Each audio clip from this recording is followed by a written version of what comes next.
Okay. Oh, sorry about this. I just realised I forgot to actually set everything to set the game to Stellaris. That is now done. Please, this is going to be a stream where talking chat is highly encouraged. You guys make all the choices. I'm just the poor soul who has to live with them. So, best of luck, eh?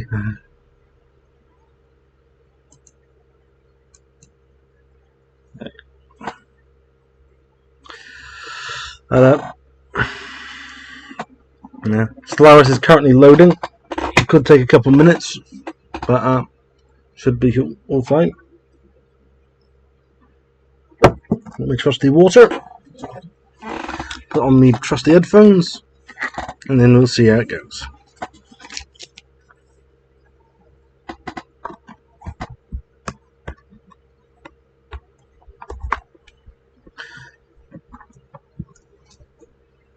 Okay.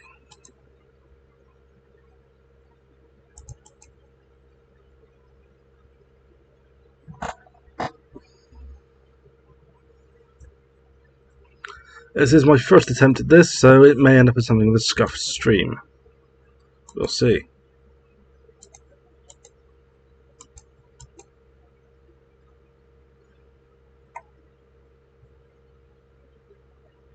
Hello, hello, hello.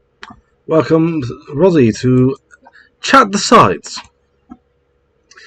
in which I will be playing the 4X space strategy game Stellaris. And chat, that would be you, my beloved viewers. Is that right? Beloved? Loathed, that's it, loathed. Because I've seen how these things tend to go, and chat will usually do its absolute best to fuck with the streamer. Not as I blame you. I'm not going to be building the Empire. You will. We'll be putting each decision to a vote. By which I mean I will glance at chat to see which option people seem to like the most. Yeah, mean. I'm mean. This could go horribly, horribly wrong. Because I'm also going to let you decide the difficulty setting.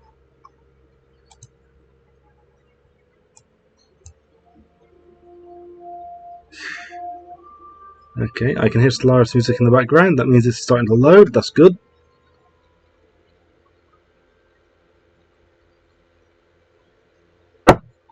I will say this for Stellaris, it has an absolutely gorgeous soundtrack.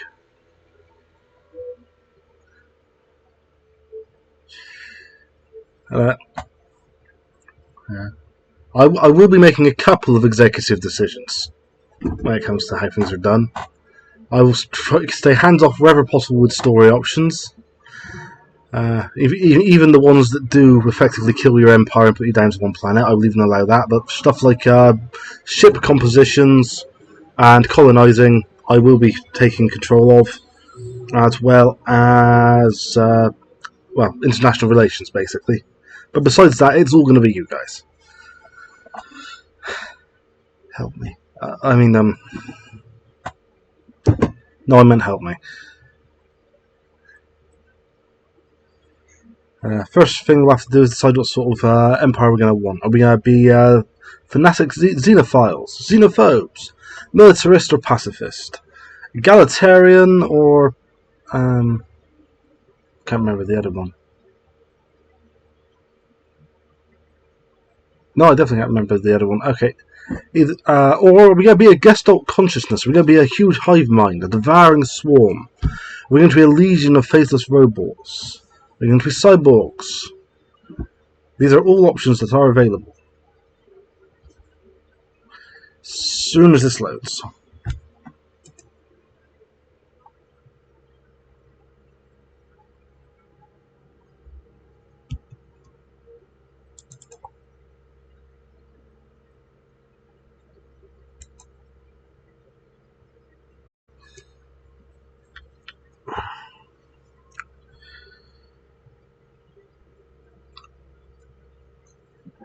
My apologies for the late start, by the way. It was unfortunately unavoidable.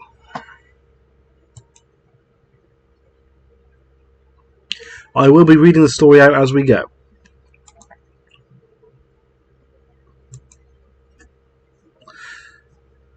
Yes, I will confess. If you make it like what am I? If you put me on Grand Admiral, the one nice thing I can say about that is that at least the game will be over by the time the stream ends. Even when I'm choosing my own options, I cannot face Grand Admiral. You can still pick this, I just would not recommend it. It will mostly just be me incoherently screaming as I try and stop everything from being on fire.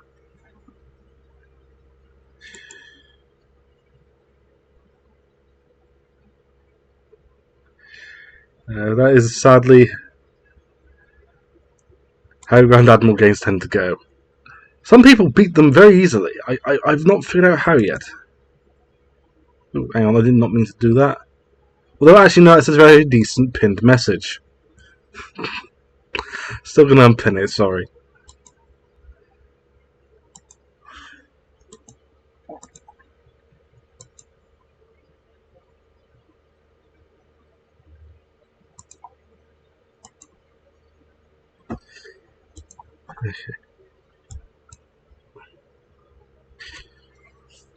Just gotta get Stellaris to actually load. It's not liking me having a stream on at the same time. I have done this before. The VOD does not yet survive. I have got them to run together before. But what is everyone thinking so far? Are we going to go full Imperium of Man, suffer not the Xeno to live? Are we going to go Star Trek style and make friends? Are we going to do Star Wars? However the hell that fits into this binary. We're going to go full Borg. We have so many options. So many terrifying options.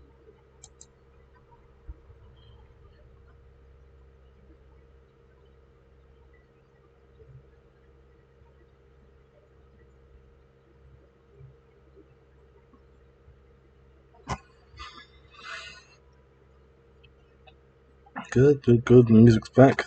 That's a good sign.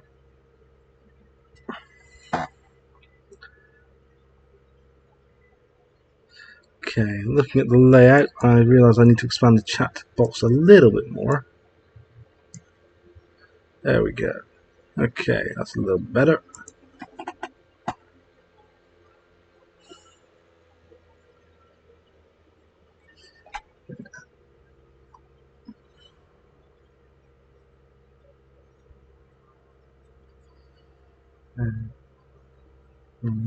What other options does Stars have? We could go Voidborn. That's where we don't actually live on planets.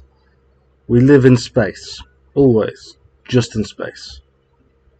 It's ironically said one of the better starts.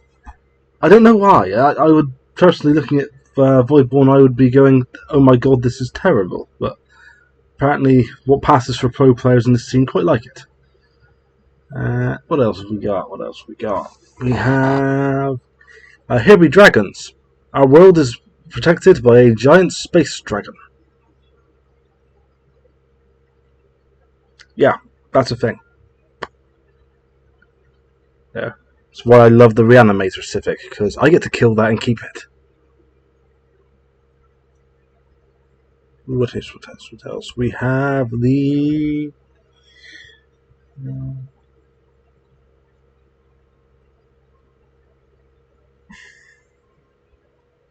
That's actually one of the better builds, believe it or not. If you then pick Inward Perfection, you actually have a really good build.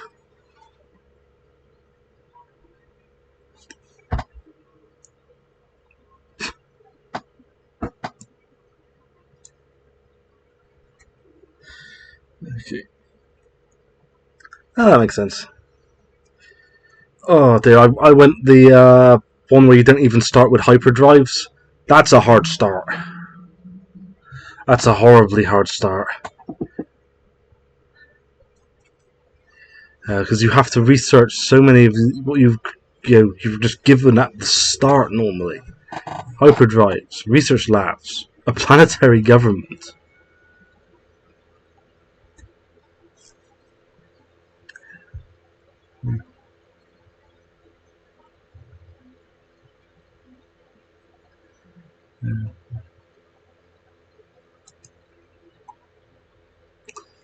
I'm going to go refill my drink and grab a cup of tea, I'm afraid, because this load is taking an irritatingly long time.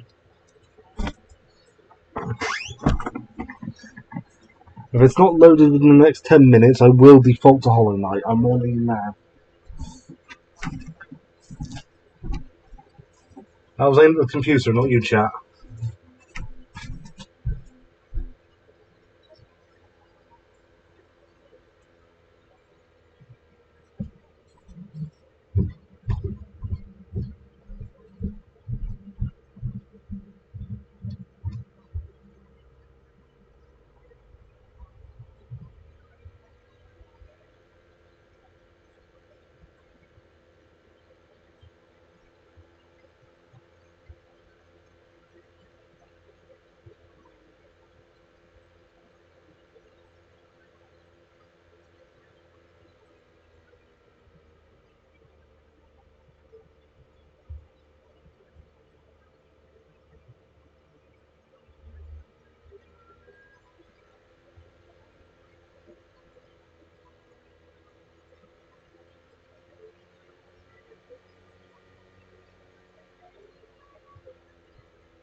Okay, it's loading. Wonderful, wonderful, wonderful.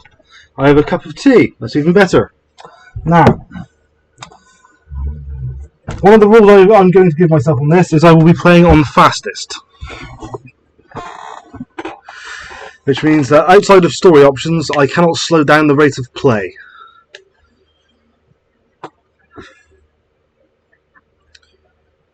That's going to be a problem.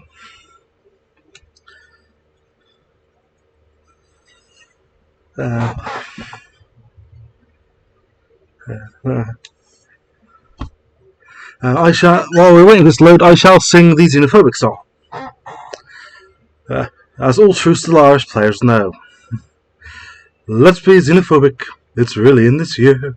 Let's find a nasty, ugly, slimy alien to fear. There'll be no more cutesy stories about easy phone and go. As we learn to love our neighbor, like the Christians learned in Rome. We know we've got to hate them, they're different, you see. You see... Sorry. I'm too nice for a xenophobic song, apparently. I always have a terrible memory. If anyone knows that song and would like to link it in chat for anyone else, I'd greatly appreciate it.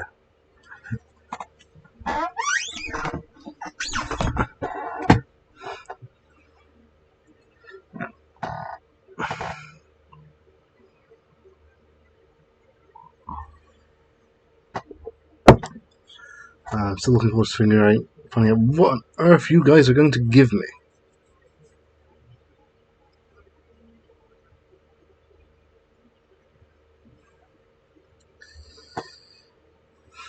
Now, I have my own private hopes, but I will try not to share them because I don't want to influence you all too much.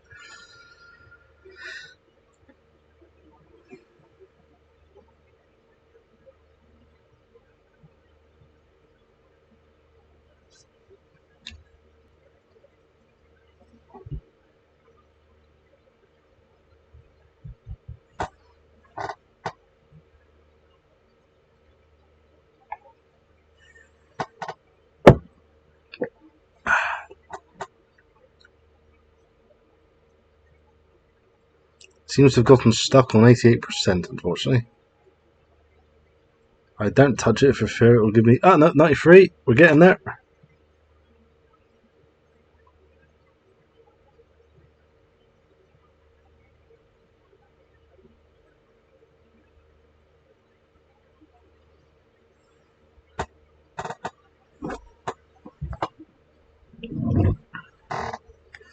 The Twitch overlay keeps cutting in and out. I may end up having to cheat by actually putting Twitch on my phone so I can then actually see the chat.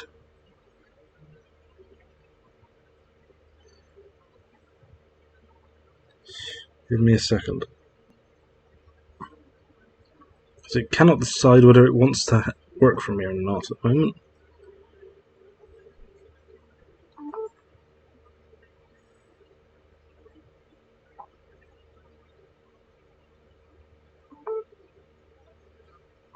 And we're at 100%. Good, good, good.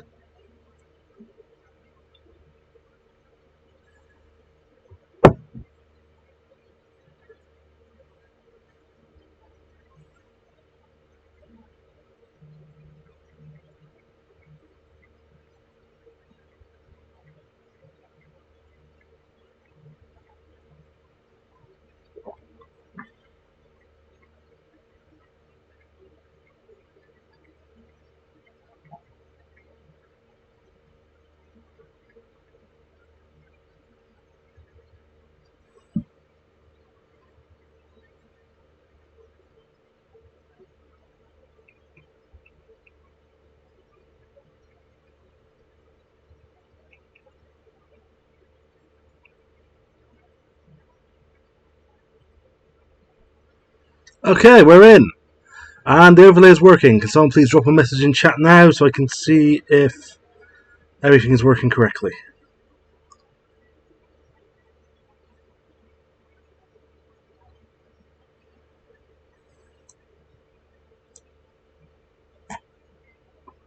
Yep, okay, good, good, good. It is all working. This is actually going to be successful.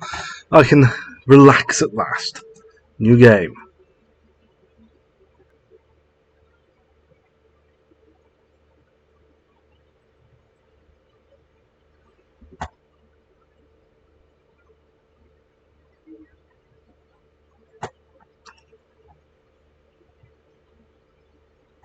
Okay, create new empire. I hope you're ready, chat.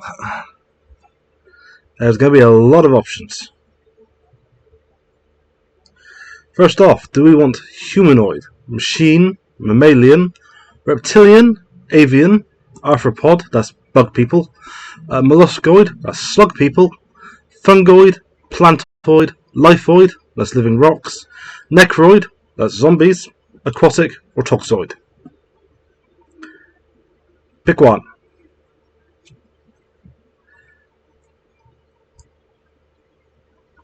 I'll repeat.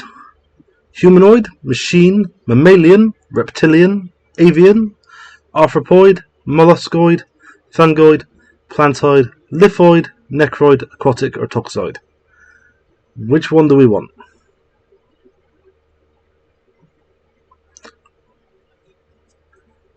Those who don't know, avian is bird people, arthropoid is bug people, molluscoid is slug people, fungoid is literally living fungus, plantoid, well, it's plants, lithoid is rocks, necroid is zombies. Okay, we've got one vote for plantoid. Any others? I will wait for 20 seconds, and if there's no other votes, I will go with plantoid.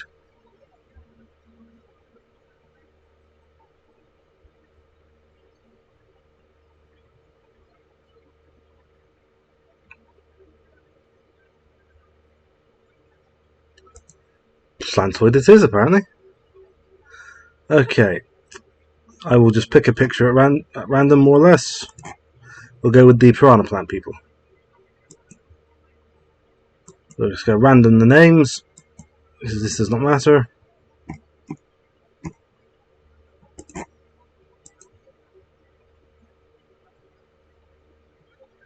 Okay. Species trait points.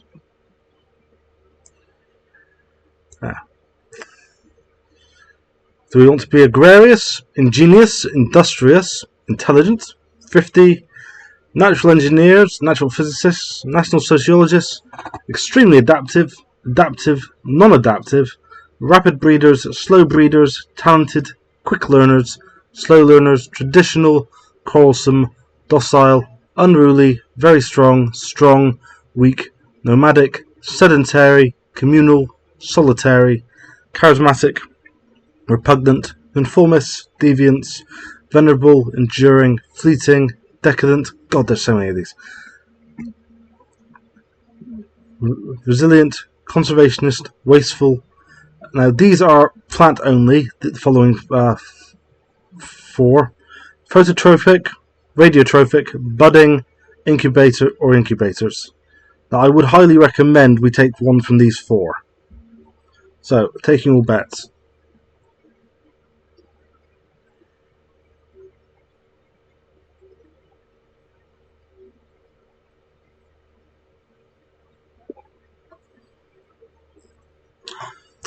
Thank you, Red Sniper Panda, for openly trying to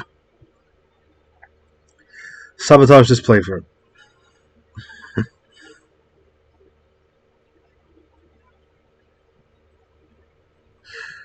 Anyone else? Any others? I will pick it.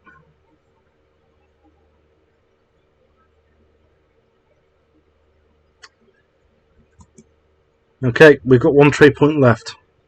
What does everyone else want? I will scroll back up the list so you can have an air look.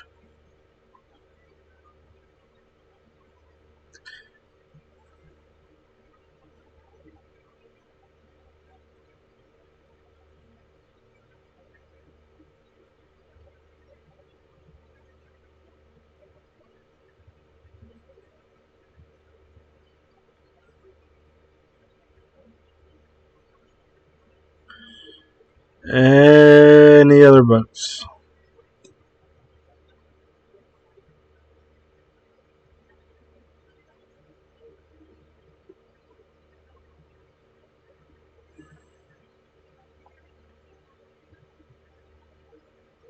Okay, I'm going to go with budding so we can take advantage of plants' rapid breeding.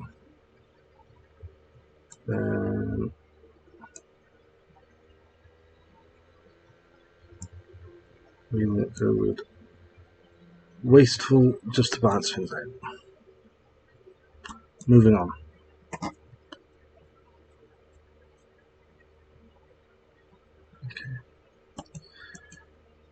Do we want a continental, a desert world, an arid world, savanna world,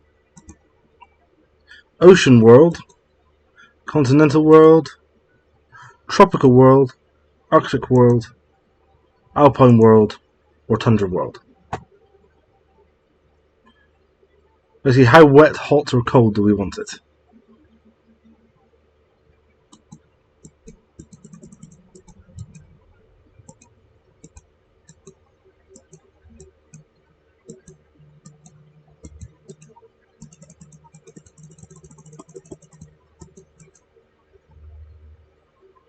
Okay. Okay, we've got a vote for tropical. Any other votes? Closing voting in 20 seconds.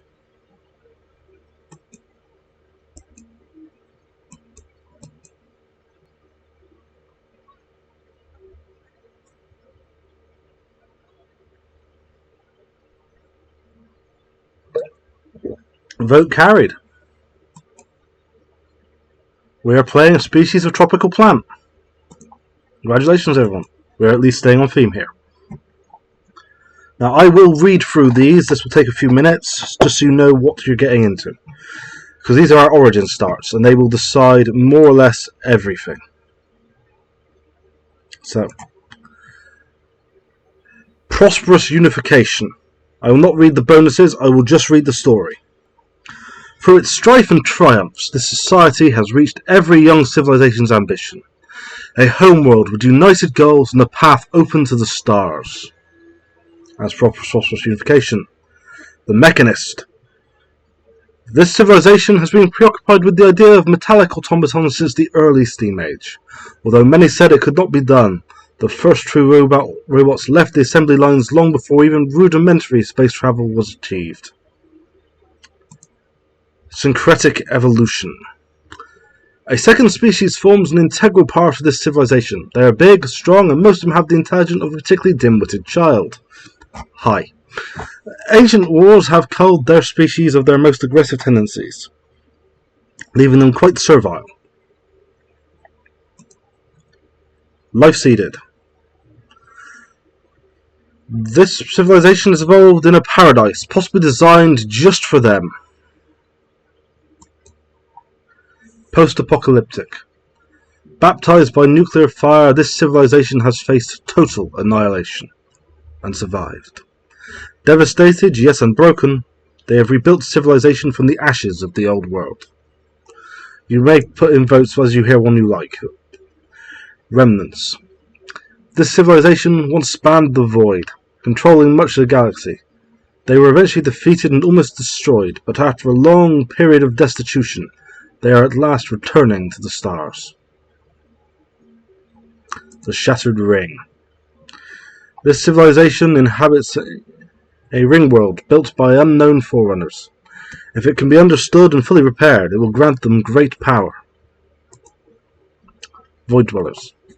This civilization has made its home in space for as long as it has maintained records. Life in a typical planetary environment is anathema to them. They live on their orbital habitats that were only recently united. Scion. A fallen empire has meddled in the development of this civilization, for thousands of years guiding them onto a path of their choosing. Galactic Doorstep. This civilization has a dormant gateway in their home system, a potential technological benefit, or a looming menace. The Tree of Life. This hive evolved in a symbiotic relationship with a vast tree. The tree grants them many benefits, but its loss would cripple them. On the Shoulders of Giants. This civilization has hidden boons in their solar system, placed there in a distant past by a mysterious benefactor. The Calamitous Birth. Not native... we can't do this one. This is lithoid only. Moving on. Resource Consult... No, can't do this. This is Machine World. Okay, moving on from the ones we literally cannot do because we're already picked. Plants. Common Ground. This civilization established early contact with their immediate alien neighbours. Finding strength in their differences, they soon decided to face the future and whatever it might bring together. Hegemon. This civilization established early contact with their immediate alien neighbours. Gradually, over the span of a century, they masterminded the birth of an interstellar union in which they would have a dominant role. Doomsday. This civilization's homeworld is highly unstable, and it is only a matter of time before it explodes. Their only hope is to seek refuge elsewhere before it's too late. The Lost Colony. This civilization originated as a lost and forgotten colony, separated from its homeworld long ago. The struggling colonists endured many hardships before they were able to build up the necessary technological and industrial base that would allow for a return to space. We cannot have this. This is for necromorphs only. Actually, is it? No, it's not. We can actually do this. Okay. Necrophage. This civilization evolved as a parasite, forced to feed off other sapient life forms to sustain itself. As it arrives on the galactic stage, other species will either be brought into the fold or become its food. For the necrophage, there can be no other way. Clone Army. A species of short-lived and infertile soldier clones, exceptionally proficient in matters of war, left masterless and alone to question their engineered purpose and uncertain fates. Here be dragons. Since time immemorial, this civilization has shared its star system with a formidable dragon. The mysterious creature's behavior sways between distant benevolence and haughty indifference. How this relationship will evolve as the planet dwellers take to the stars remains to be seen. Ocean Paradise. Since its birth, this civilization has enjoyed peace and a generous environment with no natural enemies. Wait, we've already gone for tropical worlds, we cannot pick this, sorry. The Progenitor Hive. This hive has gained evolutionary advantage through semi-independent leaders.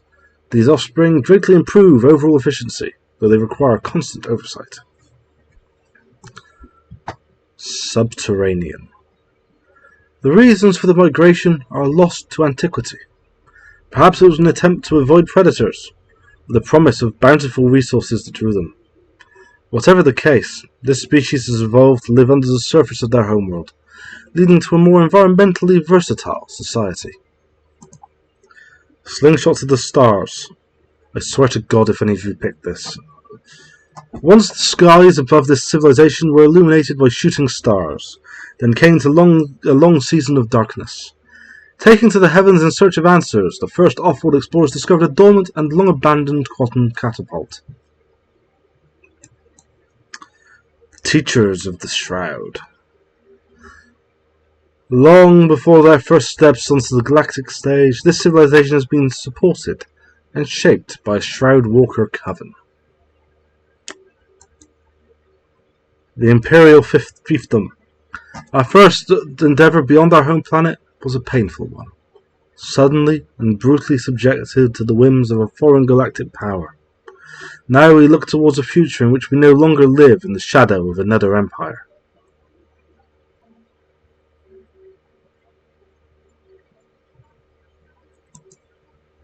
Yes, that's all well and true and good, but I'm going to be playing the stuff that you guys give me, and I'm not trusting you to allow me to build this wonderfully, highly skilled build.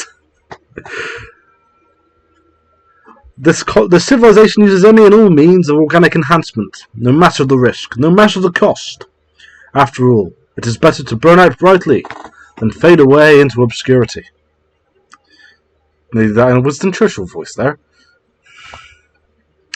Knights of the Toxic God. Centuries ago, this species' homeworld was visited by a toxic entity.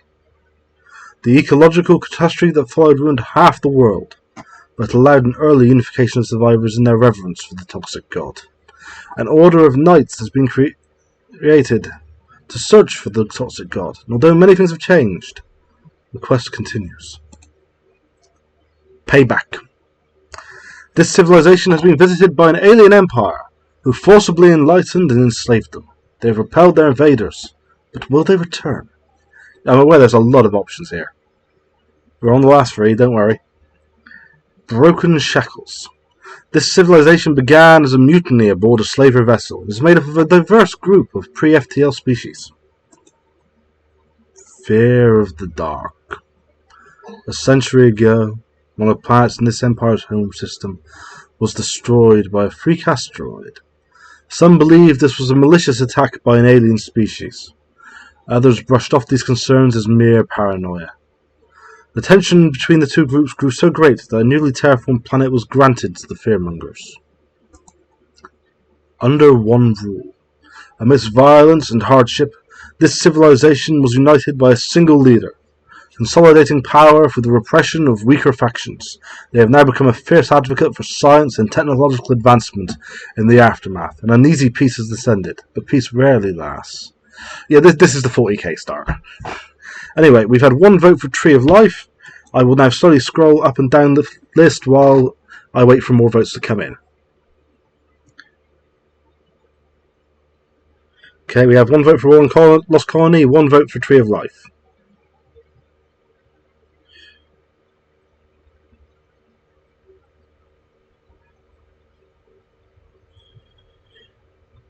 Okay. I'll do two more slow scrolls and then we will...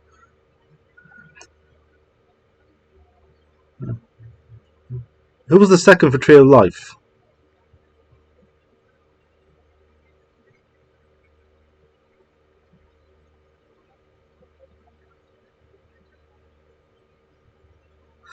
Okay. Two for Tree of Life, one for Doomsday, one for Lost Colony. Voting will close in 20 seconds, unless we have a tie, in which case I will flip a coin.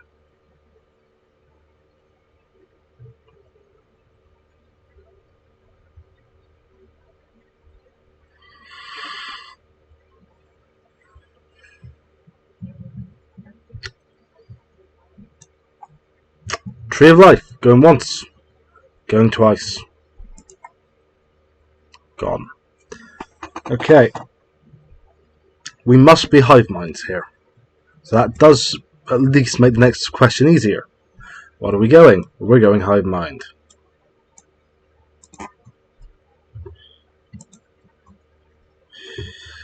Okay. Now for our civics. We get two choices. Aesthetics. The hive mind cares little for material comforts. Autonomous drones. The hyper-metabolic drones evolved in this colony possess increased autonomy, while decision-making and situation assessment are enhanced. These drones require an increased intake of digestible materials. Oh, sorry, I'm not reading all of these, I'm just going to scroll through them. Just tell me which ones you like the look of.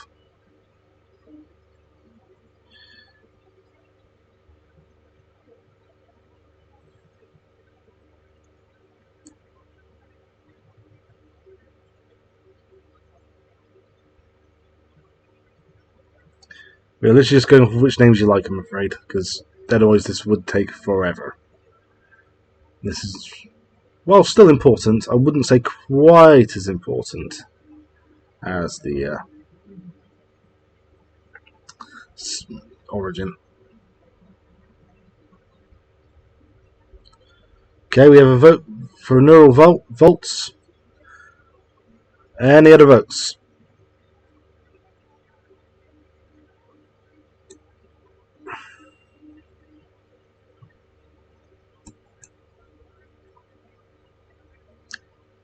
Next answer gets it.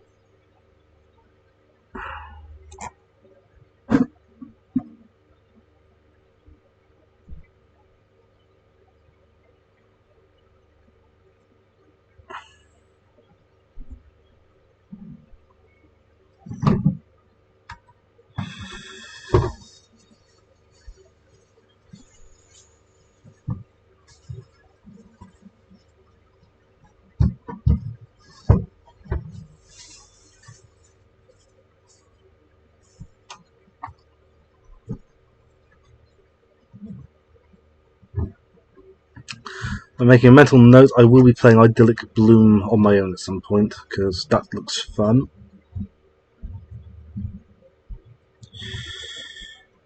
Okay. With a lack of other votes, I'm going to go with Cordyceptic Drones. Because I want my zombie armies, damn you.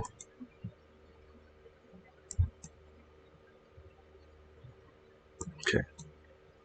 Empire name. Oh, no.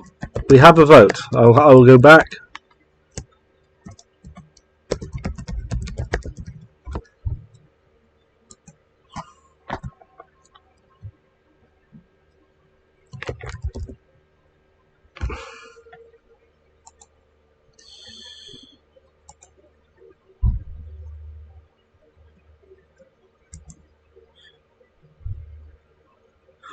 Oh no! No! No! Why? No! Oh my god. Oh, that's horrible. Oh. Starting with...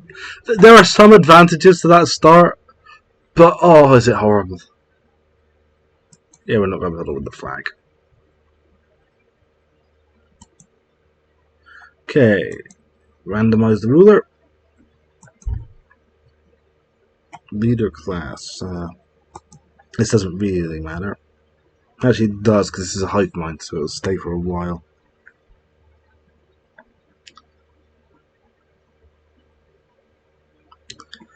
Okay, so we have a choice of Principled, Mining Rush, Charisma, Feedback Loop, Logistic Understanding, Eye for Talent. This is, I believe, the last choice we're facing before we can start. I would best turn the light on, it's going to be dark in this room.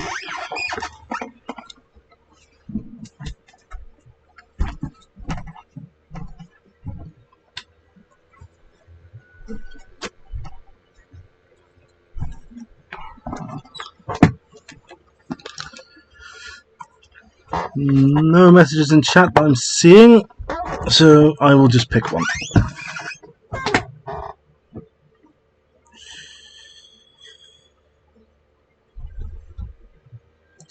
Principal. Okay.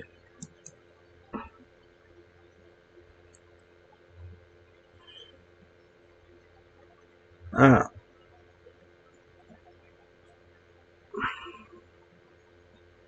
Okay. Why is it annoyed with me?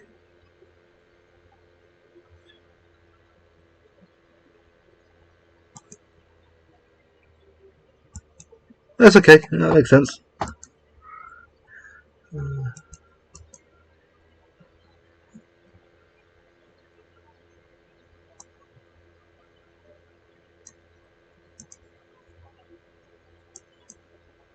Okay, we're done. We're done. Okay. We're going to go with large galaxy with spiral arms. Basically, all standard options. That's the thing. Like, I don't know what it decided was wrong. Oh no, I do. It was because I'm the hive mind. I don't need a. I can't take one of those. Okay, figured it out. Okay.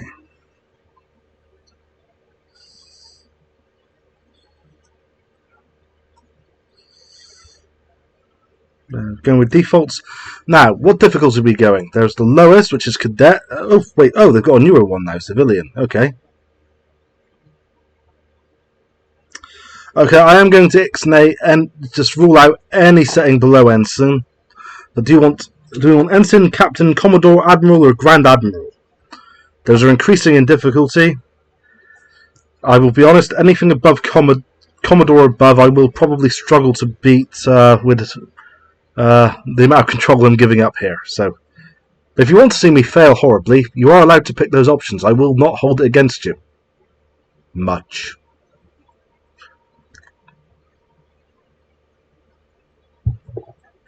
Oh, what the hell. We'll also put crisis strength to maximum. Okay. Got to vote for Commodore. Closing voting in 20 seconds. 2 votes for Commodore.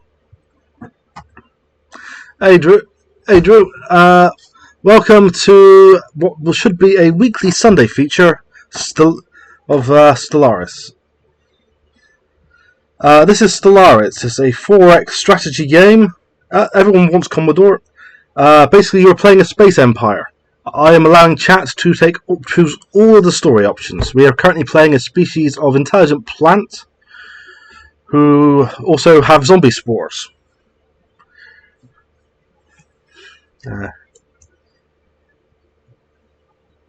Okay, we're going with Commodore. Should prove a hefty challenge. Honestly, it's one of my favourite 4X games. The options are incredibly large. I've got 101 achievements unlocked. Yeah, because I love this game so much. It's just great fun, great imagination by the developers. Yeah, some of the achievements are hard to get. Yeah, you play a space empire. We're playing a hive mind, so that's honestly one of my favourite starts, actually. So I'm not too salty about that. Okay.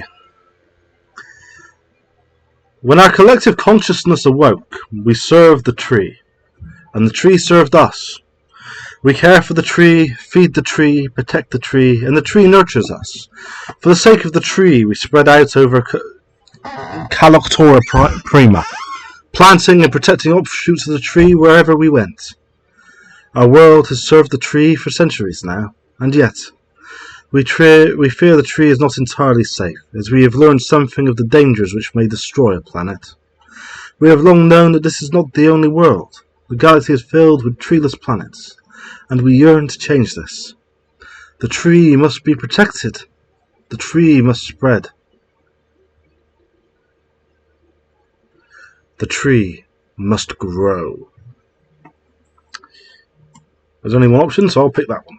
Now, I will select the researches to start with.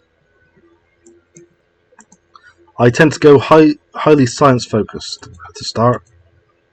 And it's given me almost all science bonuses. That's very nice, very nice. Now, leader traits. These are not story options, so I will be picking them.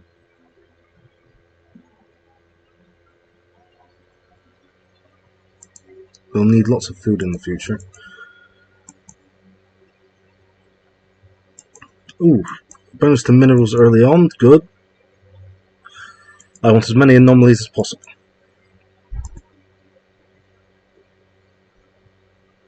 I don't plan to pick how many fights early, so that's energy bonuses. Now, let us see. Wait, what do you mean there's still available leader traits? I picked... Oh, for the... I forgot Hive Mind has a very, very different council to everyone else. Ours is permanent, it doesn't die. So these will be very important choices. Which means I should technically be giving them to you guys. So, do we want amplified sub-processors or logistic understanding? One means that our ships will cost less to maintain. The other one means we get to give orders for cheaper. Taking all bets.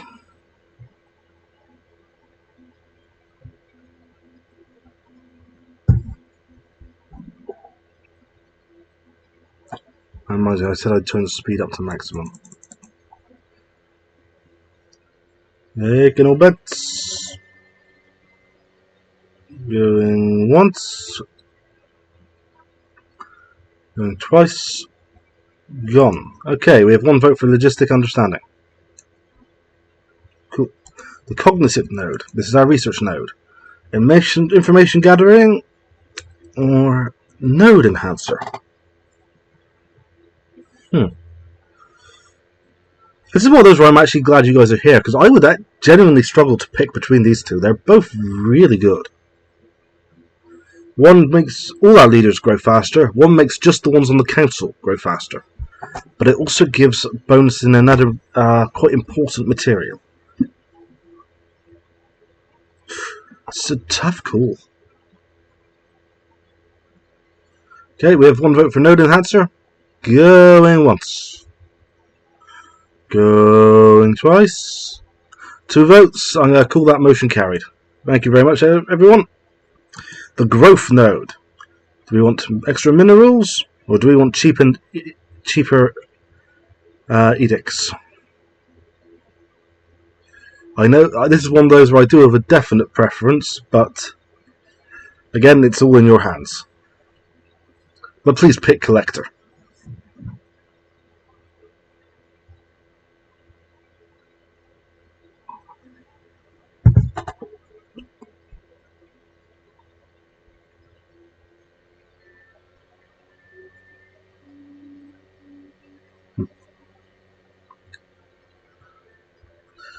Okay, sub-processes, because you all absolutely hate me.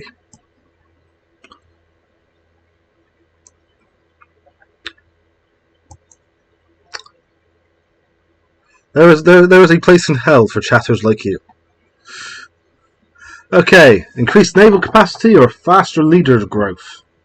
Again, both good options. There is no wrong choice here.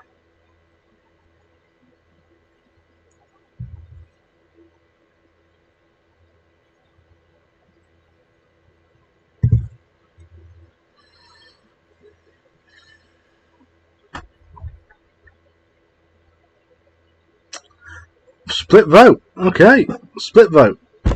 Waiting on a tiebreaker. Tiebreaker will take it.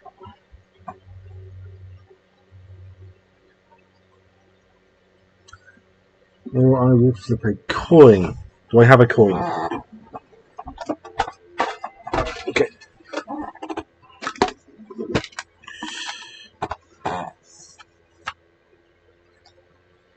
Okay, fleet organizer it is. Okay, now we can finally get this train on the road. It's already on the tracks, we can get it moving. So, first things first. Let's start. Now, most important thing, let's get some science ships up and running.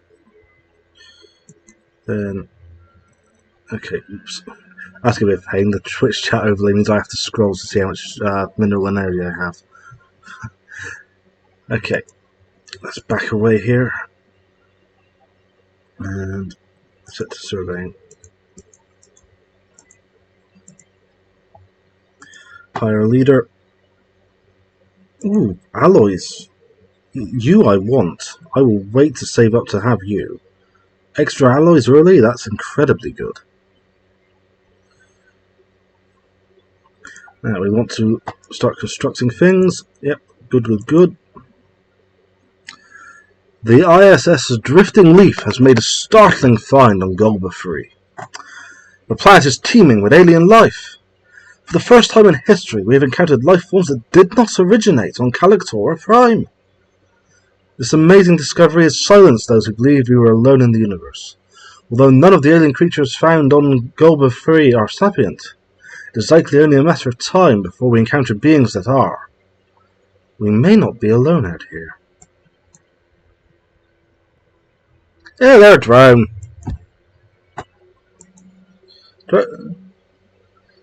Contact report. Simple forms of life. We have confirmed the existence of lower forms of organic life outside of Calictora's biosphere. Honestly, this is probably the first time I've read these in years. First contact protocols. Now this is an important choice.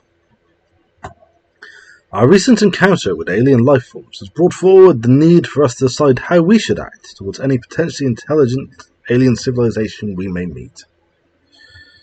One possibility would be for us to seek to establish peaceful contact with them as soon as possible by sending them and the information necessary for them to translate our communications. This may, however, prove imprudent should they have hostile intentions towards us. The safest option would be to proceed with caution and to attempt to communicate with them without giving them too much information on ourselves. On the other hand, we could make more aggressive moves to both find out more about them and ward them off from our territories. However, this would be sure to antagonize them. So, do we greet the Xeno with open arms? Is it in fact wise to be cautious, or must we ward off those who would threaten us?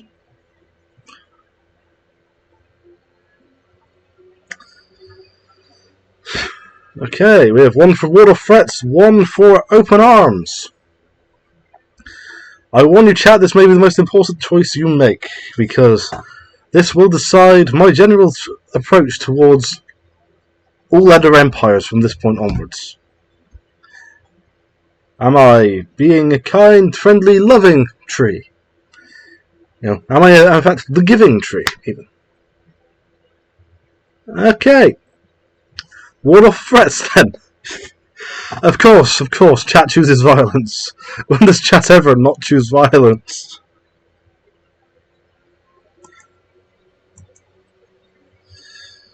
Okay, let's set you to surveying. God, it's moving so fast in the early game.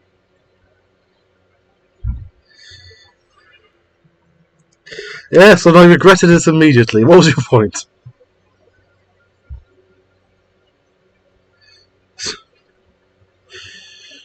Okay. I want a... Yes, wonderful. You completed the construction. Can I do another one? Another science ship. Yes.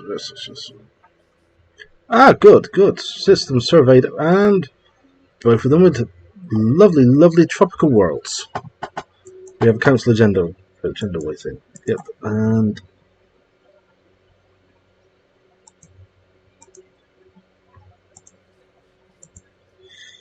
another one. Yep, we want the one with the anomaly discovery chance. Yes, I know. The tree is all. On that note, no, I'm not going to do that because it's very important I start spreading. Oh, excuse me.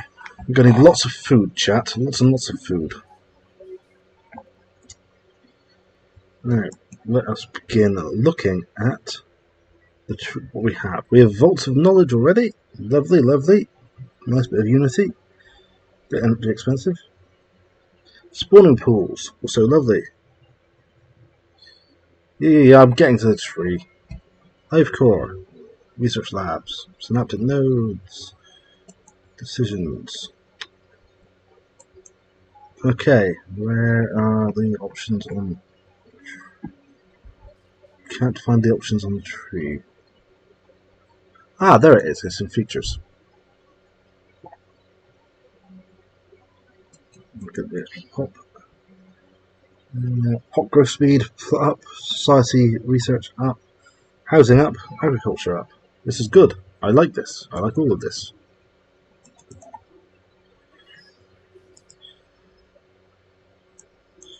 Okay.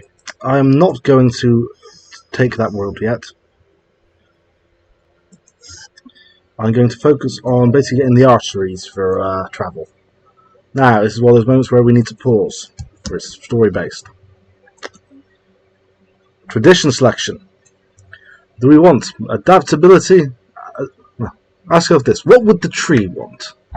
Do we want adaptability, aptitude, diplomacy, discovery, domination, expansion, politics, prosperity, statecraft, subterfuge, supremacy, synchronicity, or unyielding? Okay, the tree wants violence. That's not one of the options I just read out, but I can just about read it. Expansion. I like expansion. Any other options?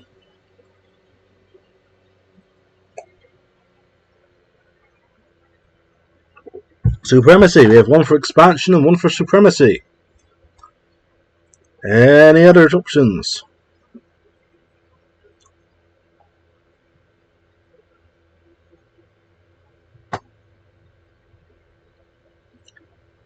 Okay, I will flip a coin if there is no further votes in 15 seconds.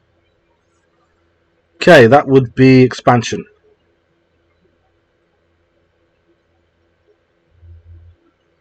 That's 2 votes for expansion. Congratulations. We are now expanding. Now, plan will be we're going to try and focus on the major arteries so we can expand the empire as far as possible and then fill in the space when we actually run out of places to expand to before we declare war on the galaxy. This will give us a very large economy base from which to go. Let's begin. Now, where do I want to go with this? We want food. We want to build food.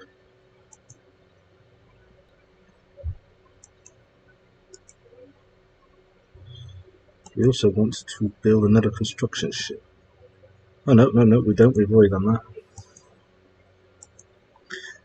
The Crystal Codex. The mineral cluster is a holographic record, multi-sided, many-edged, and translucent. It remains secure in the ISS drifting leaf structure beam, but our experts will need some time to decode the plot heads. A special project has been issued to expedite this process. Very well. We will try and begin. Oh no, we'll have to wait for the ships to do it on their own. Contact report. Remnants. Intelligent life taunts with pointed absence reads a popular Newsnet post on Collectora Prime. The people of the Chacharan adventure are apparently finding some humour in the fact that lower forms of alien life are now a matter of public record. Potential equals from other stars continue to elude us. Oh, thank you very much. Did not see that coming. Thank you. The report on the traces of alien life that were recently found seemingly only add an ironic twist to the situation. Okay. God, they really are hammering me with these things. Yes, well, I'm getting food for the tree. And food for me. Ruined Science Nexus. This is going to be very good later on. The broken remnants of a colossal space installation have been found near the moor of the Truthsayer. This megastructure appears to have once served as some kind of massive science nexus, although the installation has obviously been abandoned for millennia. Its hull is still reasonably intact. Okay, we're going to take this one here. Oh wow, it's a black hole with a megastructure. It is Christmas. Sorry, I mean Tree Day. It is Tree Day. Spare me, chat. Do not kill me. I worship the tree, honest.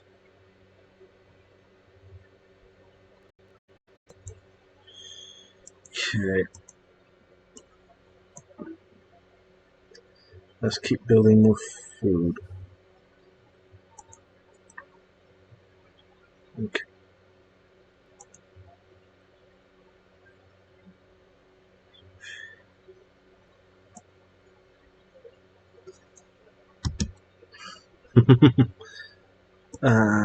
Good.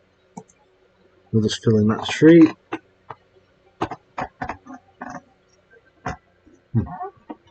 Hot donut.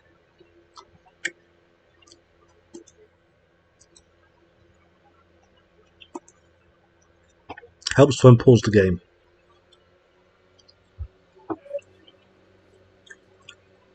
Okay, the Crystal Codex. The holographic data documents the terms and conditions for a trilateral trade treaty between three major alien powers that once dominated this quadrant of the galaxy. Context eludes us, and the details are meaningless. But Science Officer Stork of Maroon feels that this find will prove invaluable to improving our own ability to communicate with alien forces.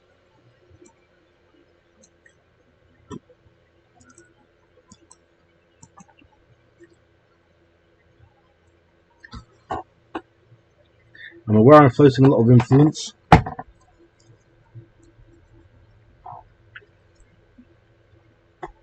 Toxic terraforming candidate discovered. This literally does not matter.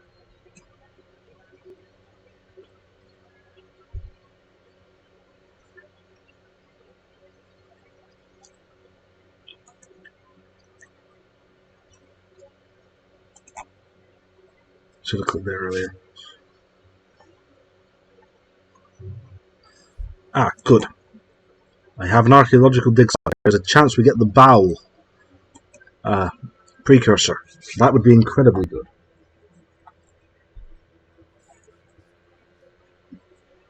Especially for plantoids.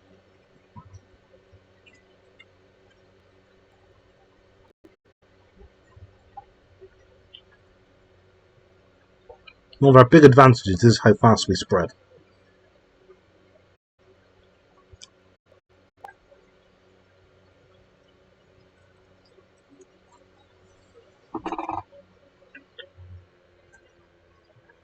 Oceans beneath the ice. Deep scans of Nendi-8 have revealed a large ocean heated by hydrothermal vents beneath the ice mantle, covering the surface. Lead science drone Rhizome of Magenta displayed probes from the... Oh, I got swallow this.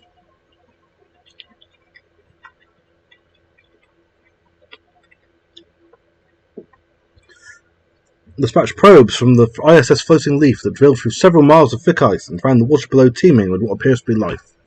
We will need more resources to conduct a thorough study of the many unique life forms inhabiting this ocean. Cool.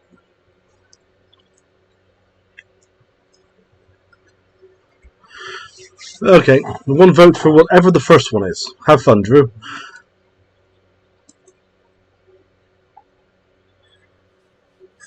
Ooh, two tough choices.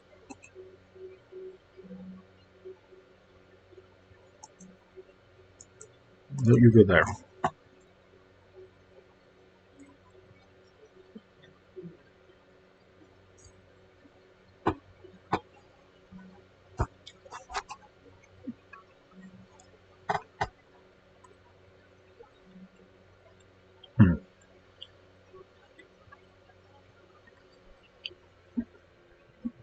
This is part of why I wasn't planning to eat on stream. My family decided to be nice to me. Edic, monolithic. Nendi 9 is uninhabited and indeed uninhabitable, but not unvisited. Its surface is littered with tool cenotaphs, carved from some mineral not native to the planet, evidently placed here by some artistically inclined spacefaring race. The monolith's flowing lines definitely chart a history so fantastical. It must surely be fictional. Surely. Image them for the archives! Not my choices to make it.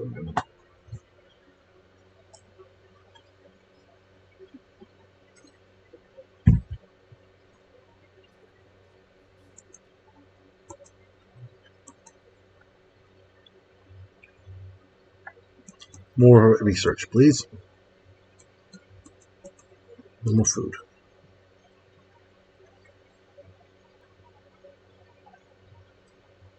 We have no need for consumer goods. We're in the green there, and the green there, and the green there. But not as much as we fully want to be. Ooh, first contact.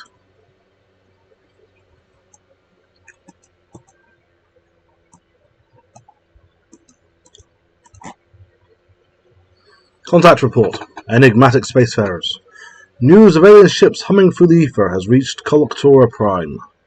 In many ways ending the first chapter in the book of the Chat Your Own Adventures bid for a stellar empire. Yep. Lead science drone, Rhizome with Magenta, has returned from the expedition that studied the rich biosphere in the seas beneath the ice mantle of Nendi 8. So it's Nendi 9. Our underwater probes have mapped the terrain and catalogued most of the life forms, although this data may be of some use to our biologists. No particular discoveries have been made that would have any applications beyond that.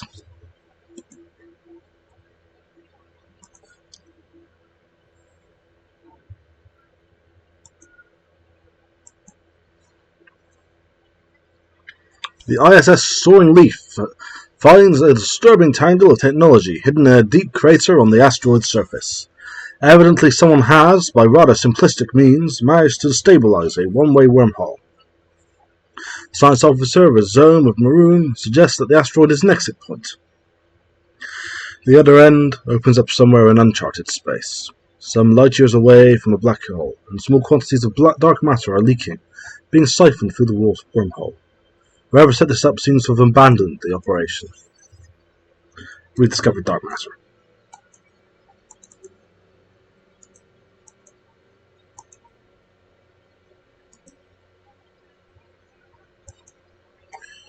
Okay.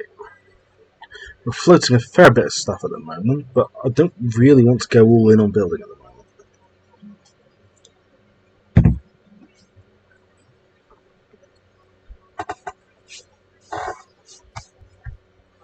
Because I want to focus on maintaining these routes.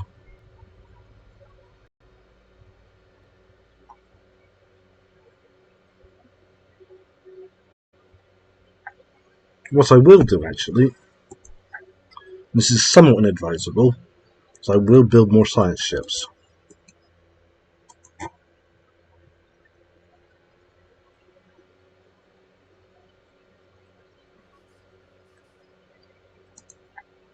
It will put us over our recommended leader number, however, I believe it to be worth it.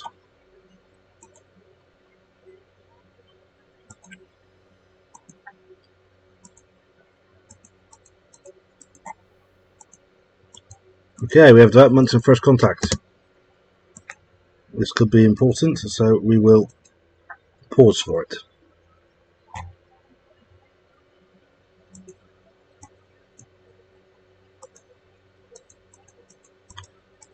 Okay, let's see what they got for us. Structured signals. We have picked up readings of an unknown nature. The signals seem to follow some kind of repeating syntax, which could indicate sapient origin. It should be investigated further. They seem to be concentrated around a single space station. Though it is unclear whether this forms part of a larger space-faring civilization. Now, I absolutely must dash to the loo. I am absolutely bursting. We'll be back in a second, chat.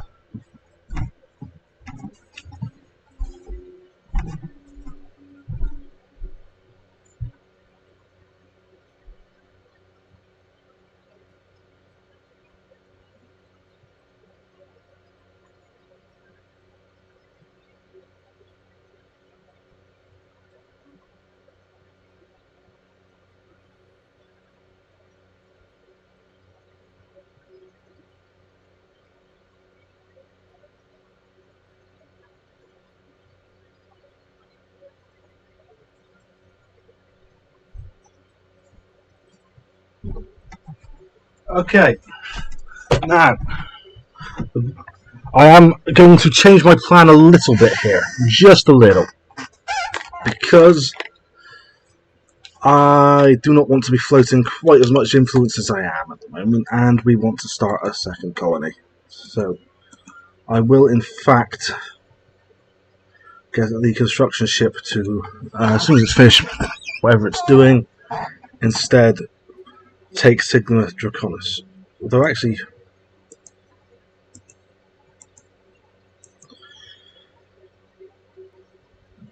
okay, never mind. I'm not going to do that. Okay, extra energy output, I think. Okay, the leader traits.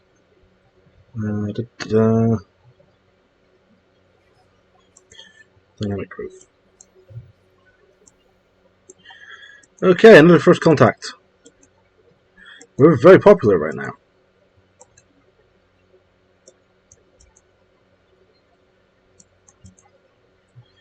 Okay, build that. It's nice to have some dark matter early on. Shame we can't actually do anything with it, but still nice to have.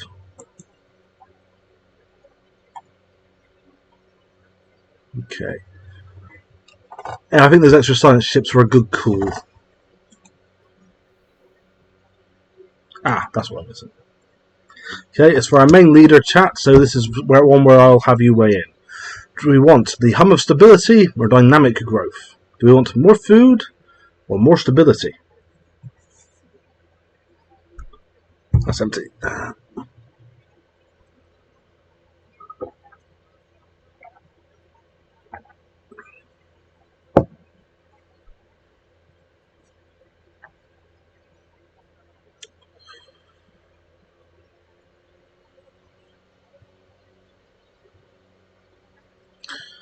Stability should not be a problem for some time, but when it becomes a problem, it becomes a big problem.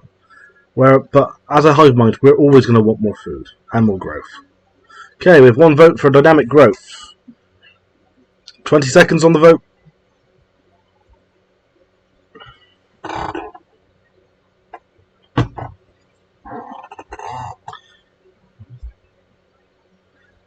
Okay, it's looking like dynamic growth it is.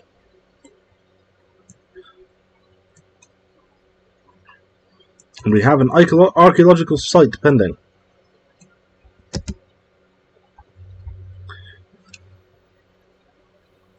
Oh god, we're finding so many aliens. Okay. Archaeological site. Barren grounds and vibrant skies. Once down on the surface of Nendi 1A, it was clear that civilization had indeed flourished here, until as recently as a few centuries ago. At some point, a sudden and total catastrophic event gripped the world. Apparently, some sort of internecine struggle between nation-states led to a terminal exchange of weapons of mass destruction. Oddly, although the surface is scoured clean and dead, the sky is alive with the shifting hues of a perpetual aurora borealis. It is a striking vista. The desolate steel and stone carcasses of entire cities painted by the vibrant scintillating colours dancing in the sky. Sounds lovely. Good vacation spot.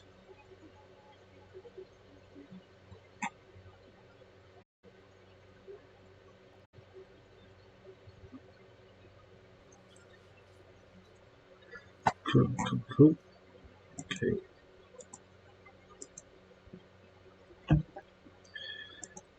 Colony is continuing to grow. Need to start getting some extra housing. So I can build research labs. Ah, we have our first colony. Our colony ship has found a rare patch of open ground in the jungles of Golba Prime and made planetful. The landing site is surrounded on all sides by lush vegetation, and sentry drones have been deployed to guard against predators. The ship has been permanently converted into the administrative headquarters of the new settlement. And its reactor core is in the process of being removed, so it may serve as the colony's temporary fuel source.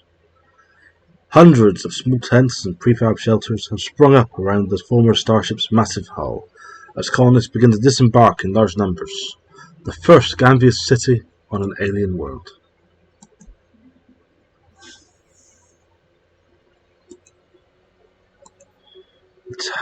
The Tor aliens. Oh, I can say. This one literally doesn't matter. All the terraforming ones I am just going to skip. We've managed to pick up a clear audio feed of conversations between several Tor alien ships.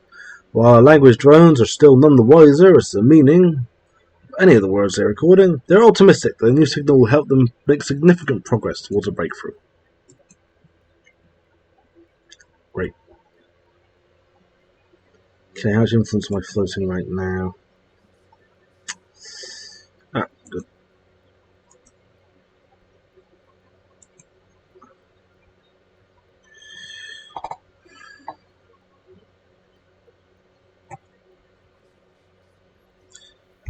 Okay.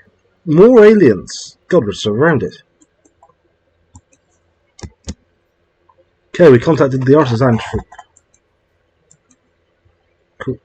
Damn, I should have clicked straight through that. Sorry, that's on me. Force a habit. Force a habit.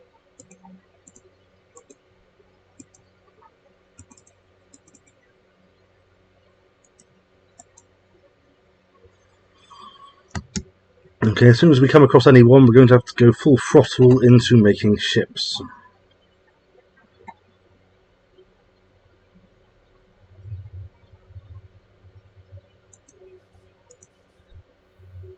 Okay, more first contact. Structured signals. We've picked up readings of unknown nature. Oh wait, we've already had this one once. That is one problem with Stellaris, is after a while, things do repeat themselves a little bit.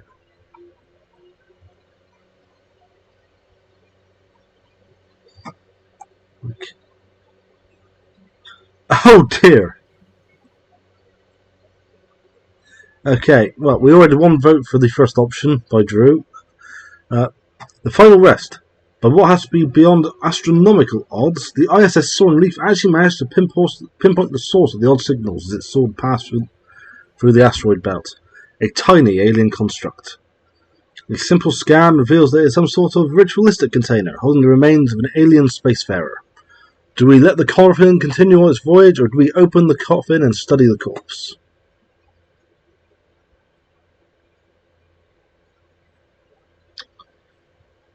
Taking no votes. Taking no bets. Step right up, step right up.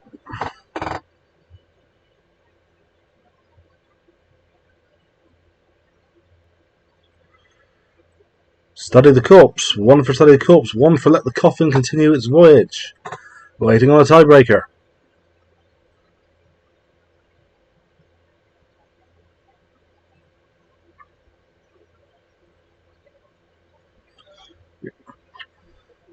I will coin flip in about 10 seconds.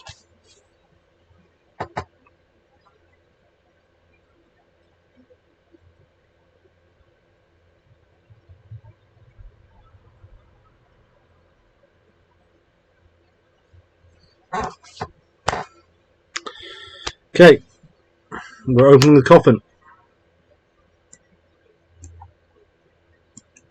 What on earth wiped out the aliens that contacted us there? That doesn't usually happen this early.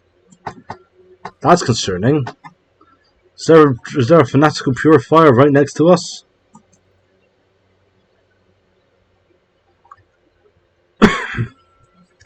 The signals from ISS Seeking Leaf were suddenly cut off from the consciousness. The science drones do not appear to be dead, just unable to communicate with us. They had been studying the strange localized storms on Jeffress 1, and were sending back incredible preliminary reports. The Tempest reacted to the probes being sent in, creating vacuum pockets to avoid them, and then slowly slipping back in towards the drones. The plan for ISS Seeking Leaf was to test out numerous scanning frequencies at the storm before contact was cut off. The science ship seems to have sunk into the gas giant and now appears dormant. Do we rescue the ISS Seeking Leaf? Or do we abandon the ship and study the reaction as the gas giant boils away the plating?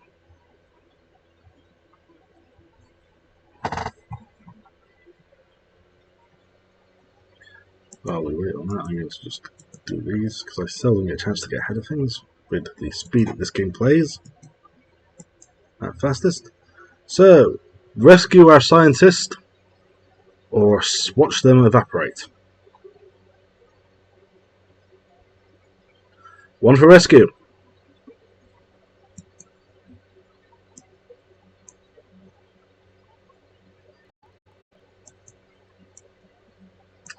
One for rescue.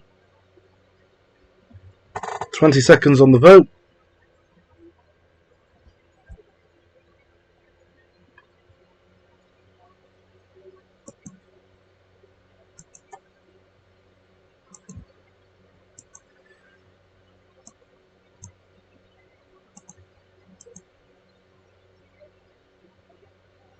Okay. Rescuing. Huh.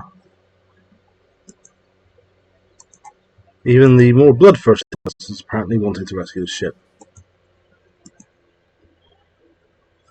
Okay. We need 2 science ships in orbit? Never seen that before.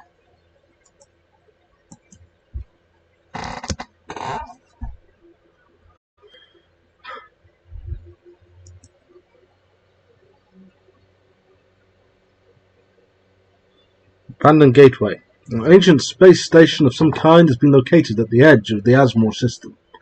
The strong residual subspace signature that surrounds the station indicates that it may be a gateway of sorts, part of a theoretical network of similar stations that at some point would have allowed for near instantaneous travel between different parts of the galaxy.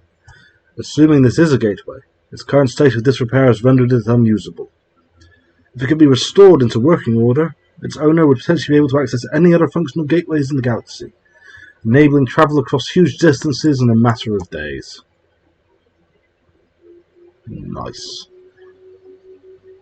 At this point, I'm starting to feel I should be concerned with how well this is going.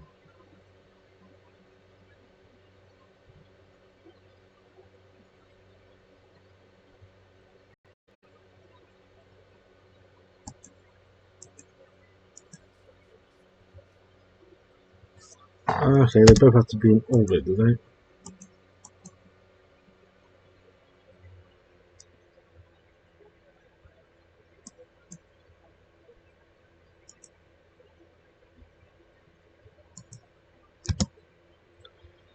Okay. Now do it. Okay, good. Launch our council agenda. Extra monthly unity. Nice and... oh, all nice. Reduce negative traits, don't we have any of those. Superior colonies will do for now. And we have... let's go for a lump sum of unity. So rush towards that first ascension perk. Ooh, colony! Fluctuating shield frequencies. After months of work, our science drones finally managed to alternate ISS Seeking Leaf shields in such a way that Jeppers 1 Tempest released its grip on the maroon ship.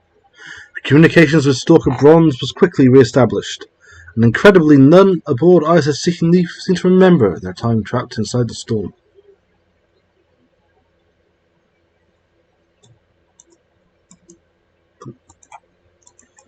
Okay, back to work, both of you. No slacking. We do not have slackers here.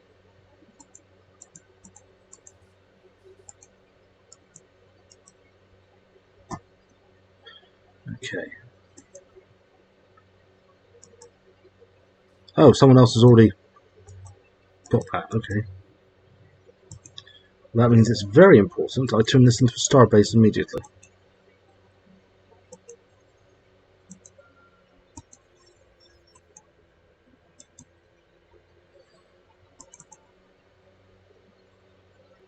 Okay.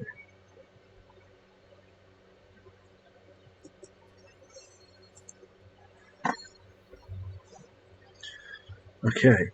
Don't count your planets. Our science drone has discovered something rather monstrous.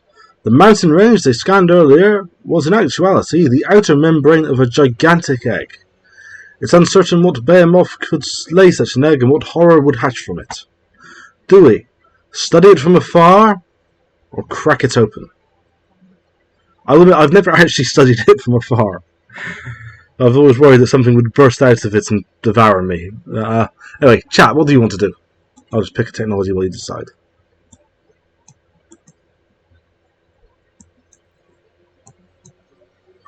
Do we study the egg, or do we make an omelette? One for crack the egg.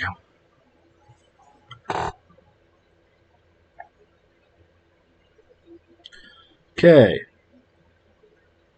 2 votes for Stop Mega Godzilla.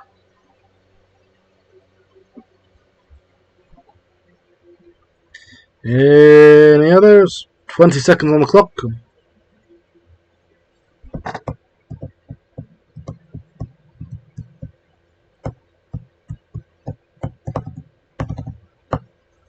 Yes, I did just tap out the theme to countdown.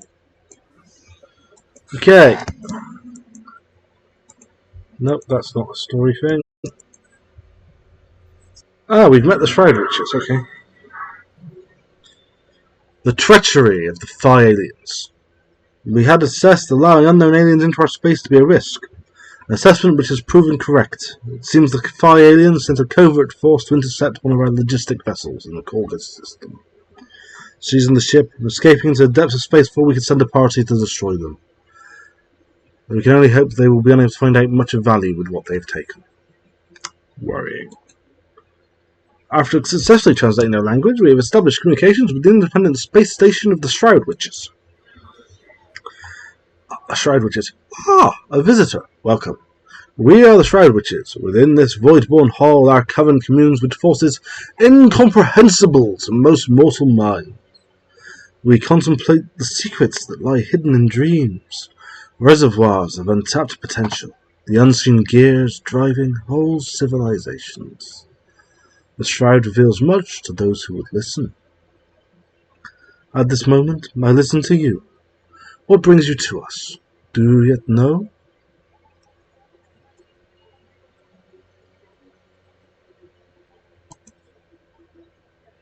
What is to be our fate?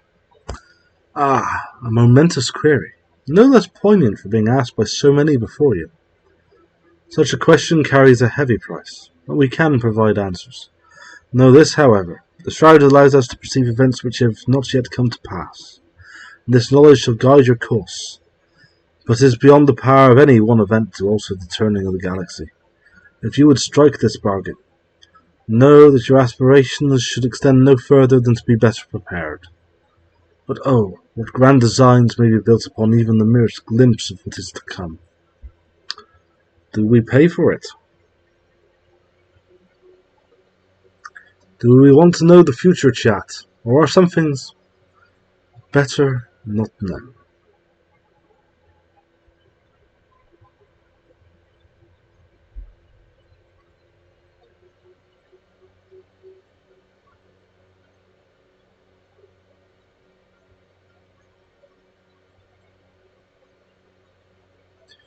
Any votes? Do we want to know our future?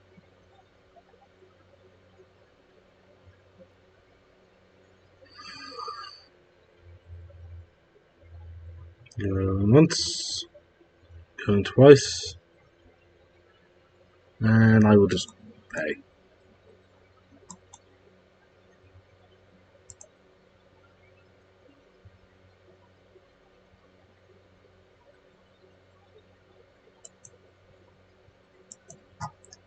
Oh,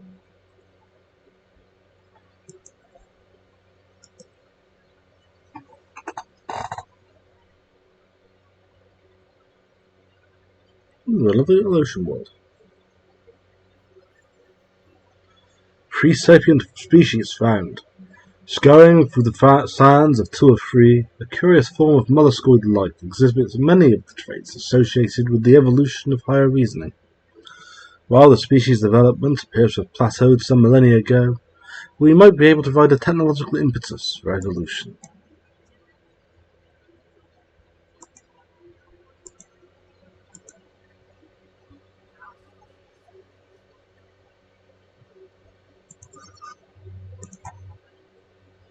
Okay, what's our state of play? We need more energy. I will get that from. Oh god, more aliens. More aliens. Aliens everywhere. Who knew playing a space game could have so many aliens?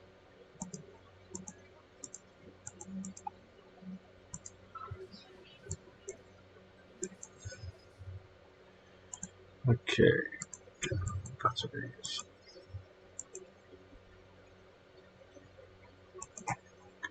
We do not like the hostile. Signs of battle. There is clear evidence that a massive space battle took place in close orbit of Velocius 1 at some point in the last 5,000 years. The surface on one side of the planet is pockmarked with craters from stray weapon blasts, and scans from the ISS Drifting Leaf have picked up several hulks on the ground. Though these wrecked ships are all in very poor condition, the fact that anything remains at all after the damage they must have sustained is a testament to their advanced design. Science Officer Stork of Maroon is preparing an expedition to sift through these derelict hulls for any valuable technologies.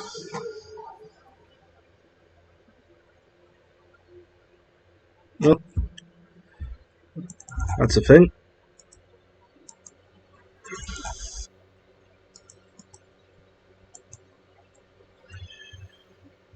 Ooh. Fire in the Sky. The history of Nendi 1A and its lost civilization was uncovered, and although tragic, by galactic standards it was sadly typical. A civilization arose, growing in technological sophistication, if not social and political harmony. Eventually they created the tools of their own destruction, and then used them. If the fate of this world and its denizens was not unique, there was something that was, and it captured the imagination of our scientific minds. The ceaseless aurora borealis effect, dancing unperturbed above all the devastation. Upon closer study, the aurora effect in the sky displayed repeating patterns which defy all previous knowledge of weather systems. Is there some message here? Keep digging. Space automata. We have discovered a new life form in Nimbus, although calling it a life form may be incorrect. The entities appear to be fully automated mechanical drones built exclusively for some unknown industrial purpose. Observations will continue, but considering it's likely that these machines are programmed with defensive protocols, it would be prudent to tread lightly.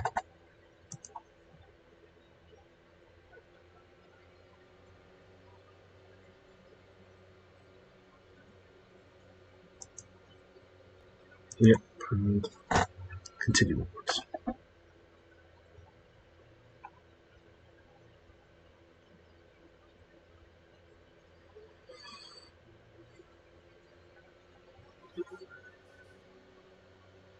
Cool, let's snag ourselves another dig site.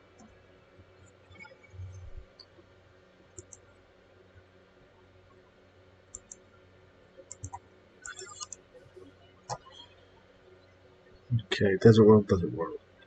Kroll civilization encountered. We have detected the presence of a pre-FTL alien civilization on Mosthaven 1. In the Mosthaven system. They have entered the early steam age, and there is clear evidence that they are beginning to make use of both vehicles and early factories powered by steam engines. We should consider building an observation post above their world to study them more closely. Well, that section of the galaxy is absolutely stacked.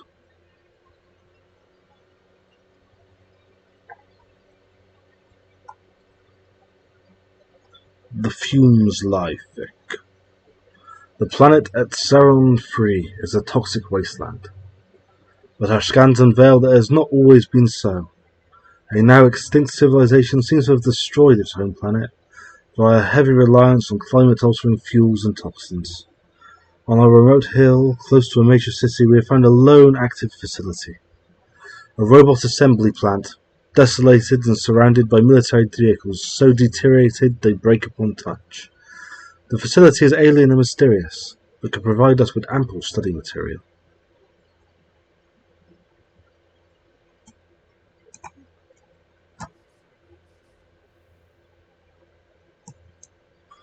Ancient records. Ancient, partially translated records have been discovered amidst the vaults being excavated on Nendi 1. Rhizome of Cyan reports that the records contain several technical specifications that may be of value to our scientists.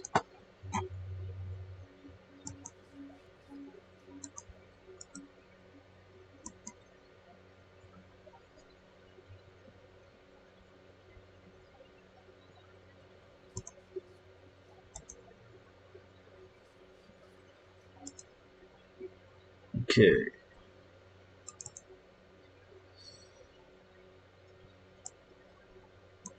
Okay. Okay, our first alien people. We are the Yalon Unity, and we speak as one. The Hive Mind has taken note of your presence. We will observe for now. Our future actions will depend on whether you are a threat, an opportunity for expansion, or an unforeseen variable. How do we respond? Our collective greets you in friendship, the Yalonians. Yalonians? The collective consciousness will be watching you. As one, we will destroy you. Which one do we go for?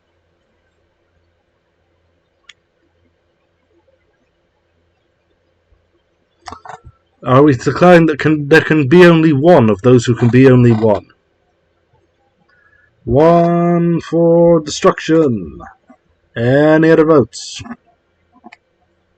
Any other votes? Does anyone not want to just randomly murder these poor people we've just discovered? 2 votes for needless murder. Going once. Going twice. Gone. First alien encounter. Our theoretical models have long suggested the existence of other intelligent civilizations in our galaxy. This theory has now been confirmed.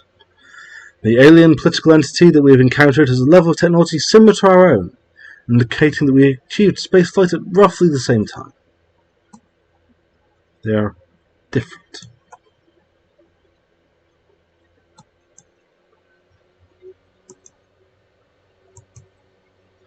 Okay, time to start building a fleet. Whoops. Nope.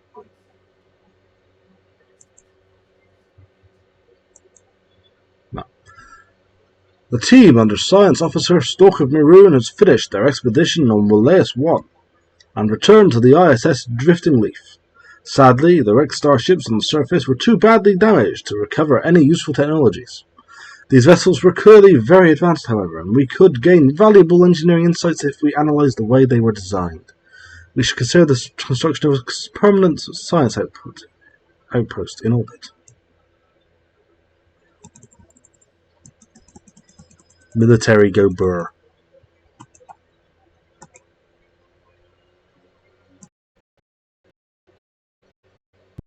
Good so far.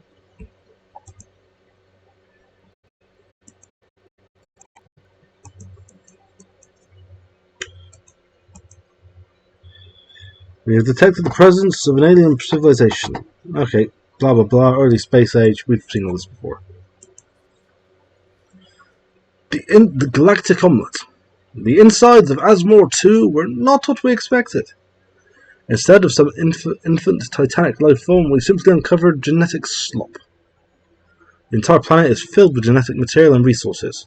What all this material would have become is unclear, but our galaxy is probably safer not knowing.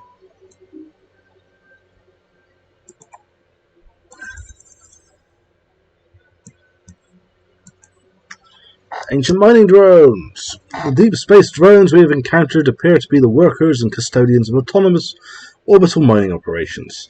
Judging by the state of the processing equipment, these sites were established millennia ago, and then soon abandoned by all but the drones themselves. The drones possess powerful mining lasers, and make obvious threatening, if not outright hostile overtures towards us when approached. They may only be old drones, but they should be kept under close watch. Let's study the drones.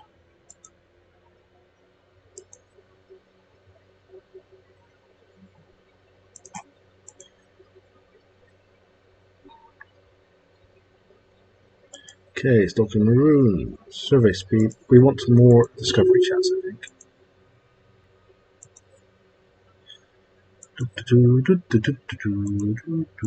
Yep, spark genius. Lovely research. Naval capacity. Naval capacity.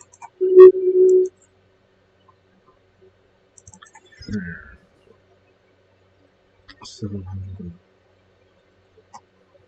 Okay.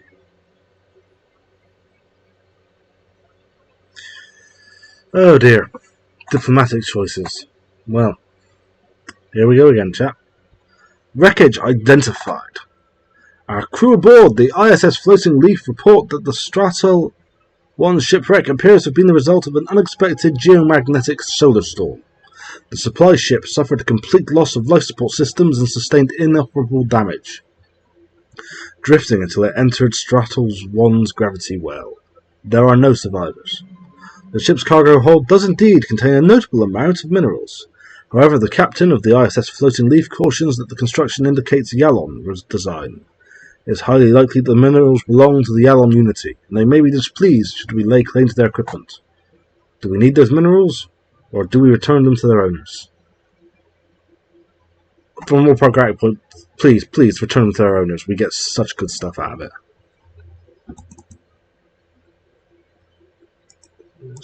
Set this up. Wow. Paused.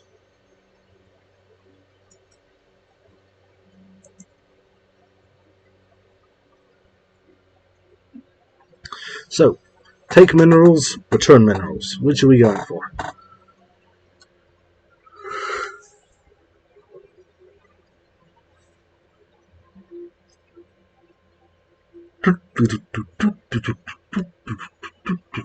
Dun, dun, dun, dun, dun, dun, dun, dun, dun.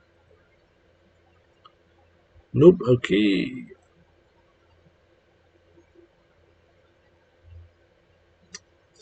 Okay, if there's no choice within 20 seconds, I will pick the one I want.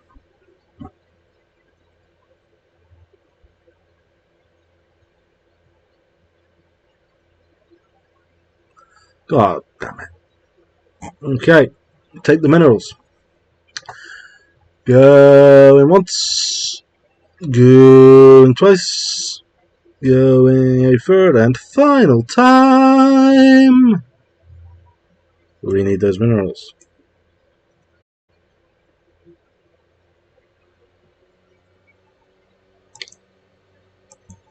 Okay, another important bit. Ascension perks.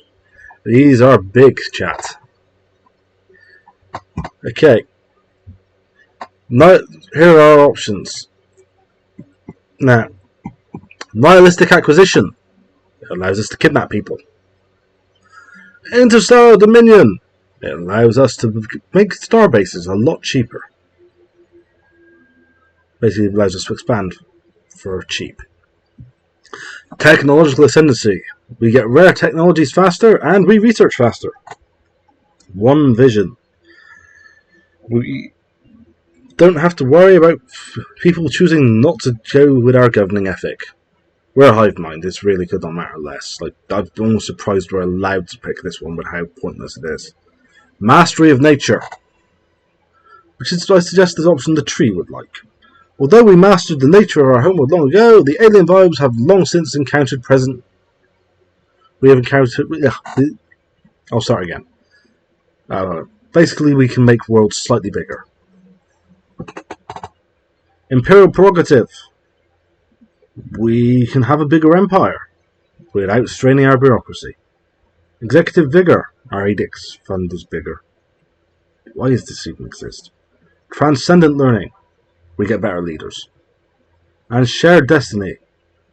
Our subordinates don't become disloyal. We have no subordinates. So, which one do we want, chat? Nihilistic acquisition, interstellar dominion, technological ascendancy, one vision, mastery of nature, imperial prerogative, executive vigor, transcendent learning, or shared destiny.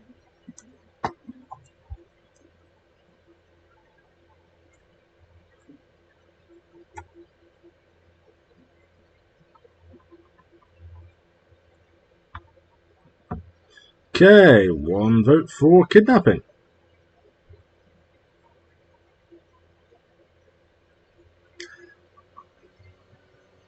One for mastery of nature.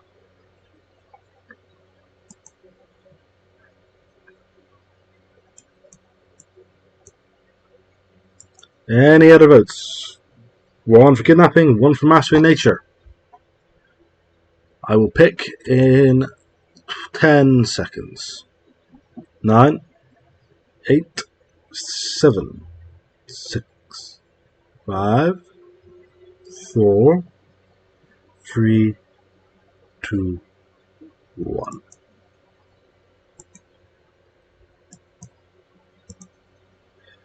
Good choice, chat.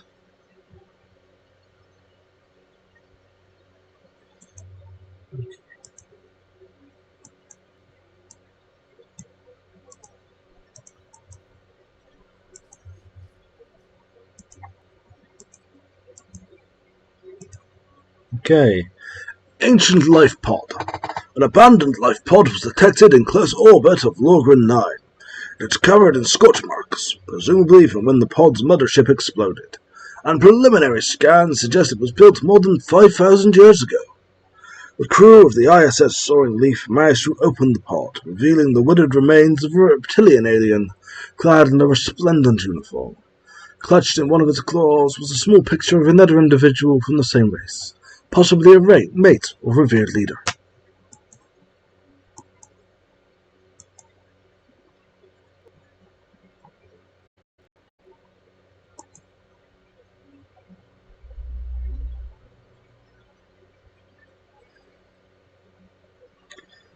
Gandil, it has come to our attention that a missing Yalon supply ship sustained terminal damage en route to Yal and drifted into help space, where it was promptly and unceremoniously pilfered of its cargo. Did you really believe this transgression would go unnoticed? The Yal Unity requests the immediate reimbursement of our supplies. No. Well, we're going to be at war soon.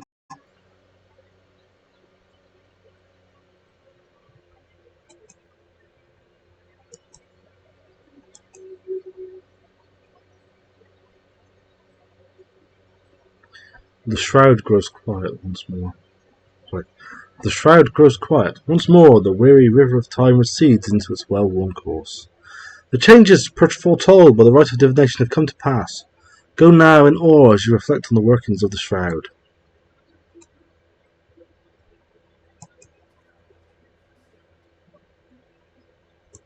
Huh.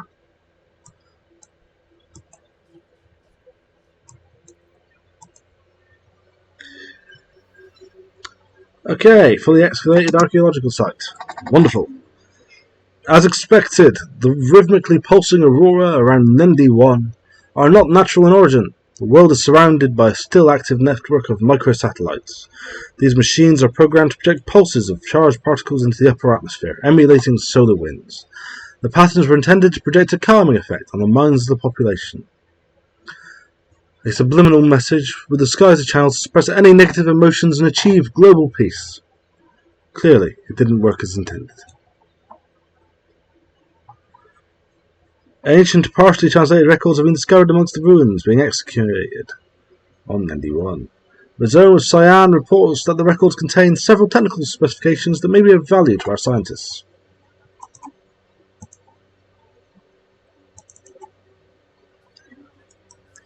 Good to know.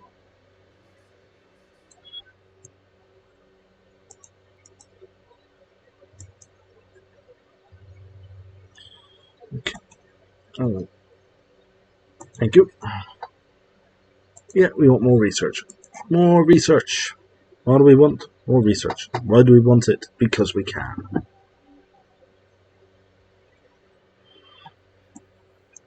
Okay, chat. Another big choice coming up. Whoops. Okay, we've discovered strategic resource. Ignore that. We need to pick again.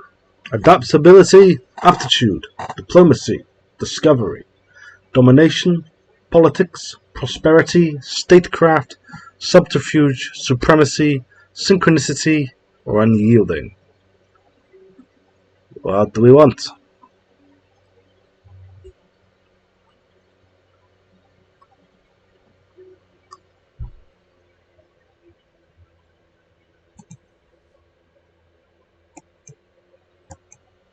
What do we want?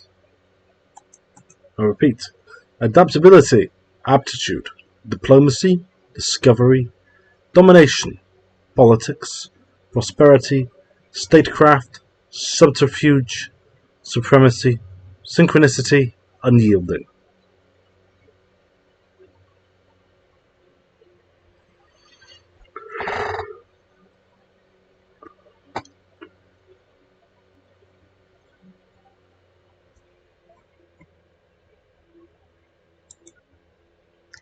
Anyone.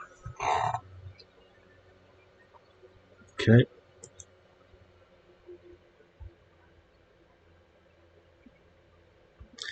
As we're still on the expand, I will go with discovery as we've had no options from chat.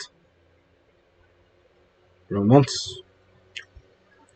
Going twice. Gone.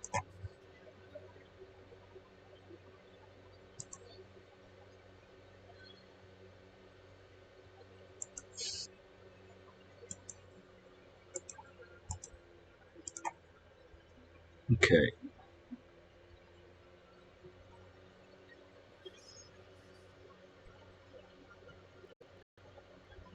How many minerals do I have at the moment? 900. Okay, enough to do some stuff. What? Well, were the messages just not coming through or something?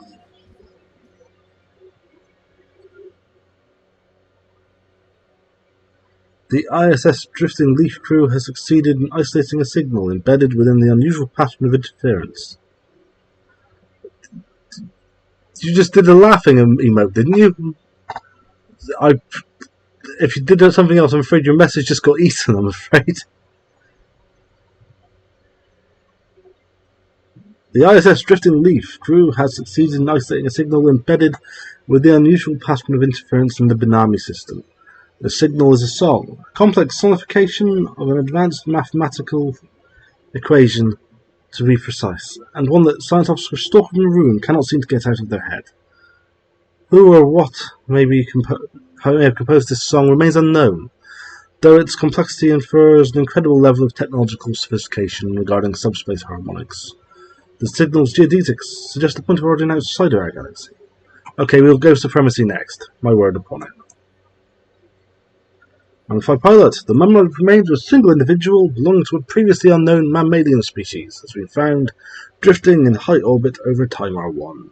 The being is dressed in what appears to be a flight suit, complete with a helmet, and may be a fighter pilot that ejected into some ancient battle only to be forgotten and left behind.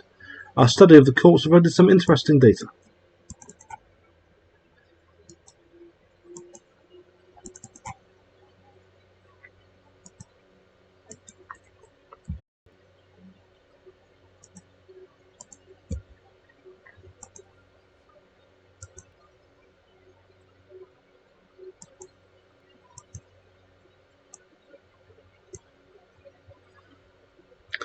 While conducting surface scans of Timar 4, Science Officer Rizome of Magenta and the crew of the ISS Floating Leaf discovered what appears to be an artificially carved slab of rock covered in alien writing.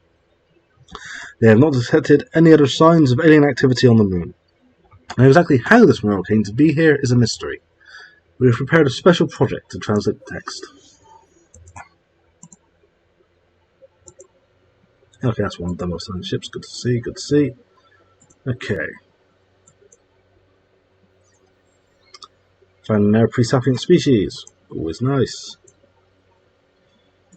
Colonies are developing nicely.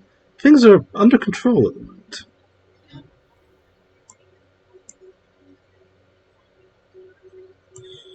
Nobody home. Another pre-sapient species. Landing teams were sent down to the surface of Etzeron B1 and captured our first close-range look at the world and its windswept, deserted cities. They are old, weathered by exposure and neglect, but mostly intact, with no signs of destruction. Of the inhabitants, there is no trace. The only plausible theory of present is that some sort of mass migration or evacuation took place.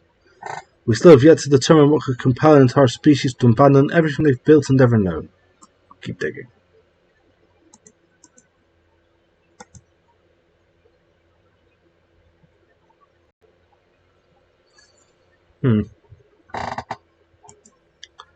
Okay, you go pick a fight.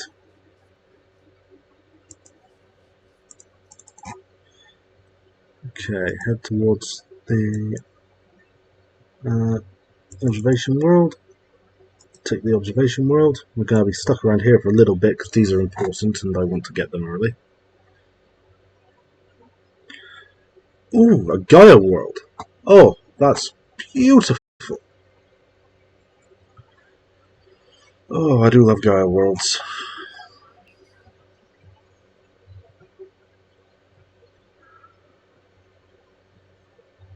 Okay, let's build the spy network.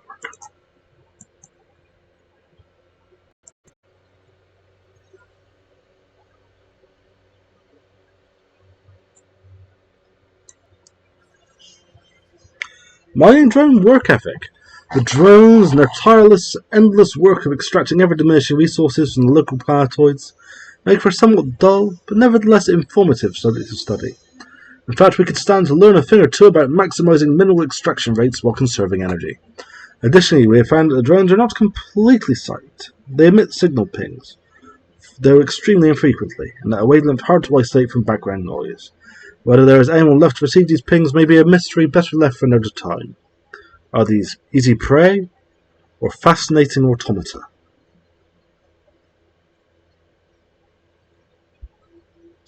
Do we want to kill the mining drone, or do we want to learn the lessons of the mining drone?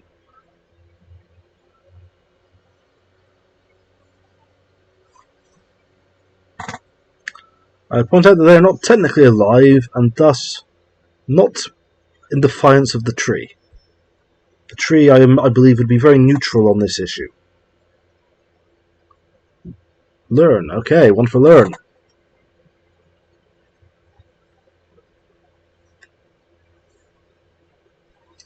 Any other votes? 20 seconds on the clock. Take your marks. Considering actually setting up a timer. Okay, learn. I'm very surprised. One vote for murder. From the usual suspects. Fascinating automata it is. Congratulations, chat, for once you did not choose blood.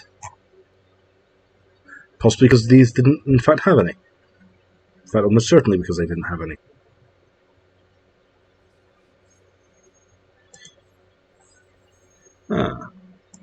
Another first contact.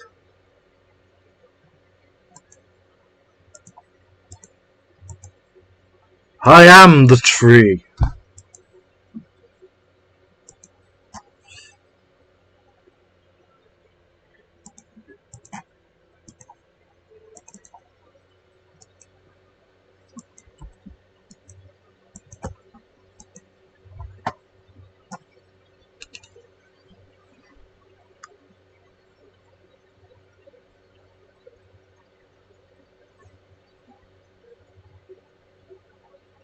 I think you mean blaspheme tree. On solar sails, we have found the wreckage of an archaic spaceship of unusual design. Instead of using propulsion similar to that of modern ships, the craft relied on large sails unfurled in the vacuum of space. Presumably, the ship harvested solar energy and drifted on the solar winds created by starlight. We should dig deeper.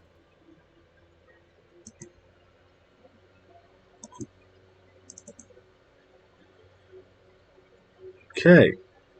Nice to see another archaeological dig site. We'll definitely go straight for that.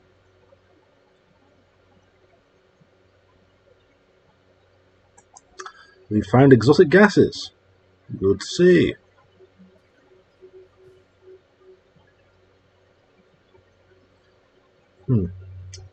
I think it's about time I made an anchorage. Ooh, only 5 energy gained from a month. That could be bad. Minerals is good. Food's good. Okay, so it's really just energy we're in deficit on.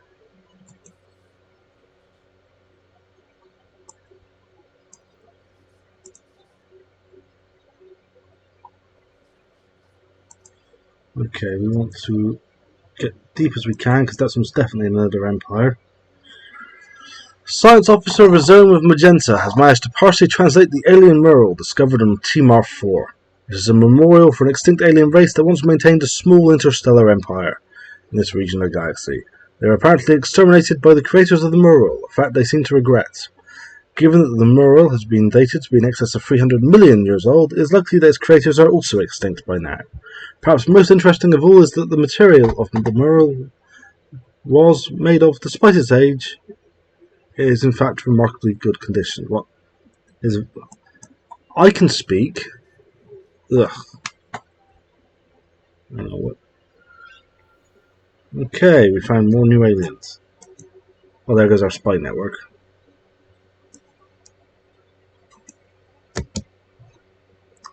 Okay. Oh no. Ladies and gentlemen, we have found the L cluster.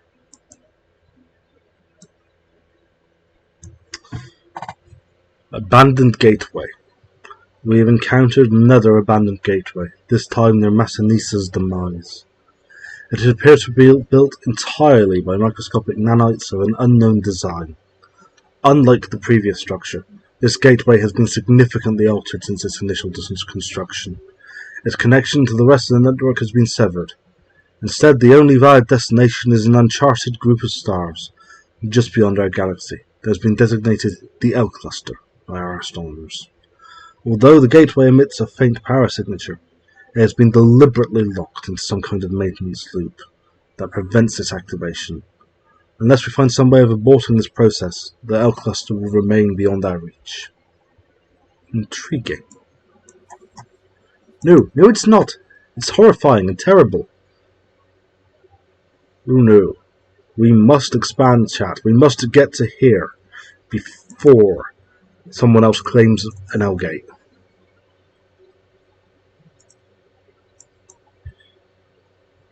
The potential survival of the galaxy depends on this. Okay. Cool, we lost a single ship, but we did beat that. Okay, let's go back and repair.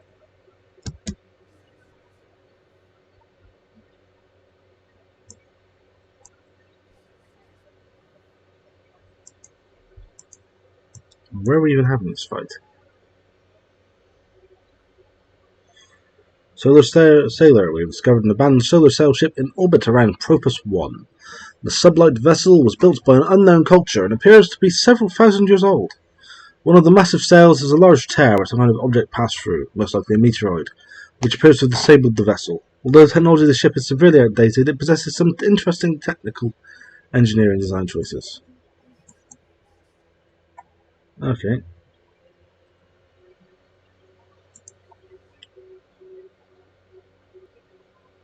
That's not it. We can go and fight that.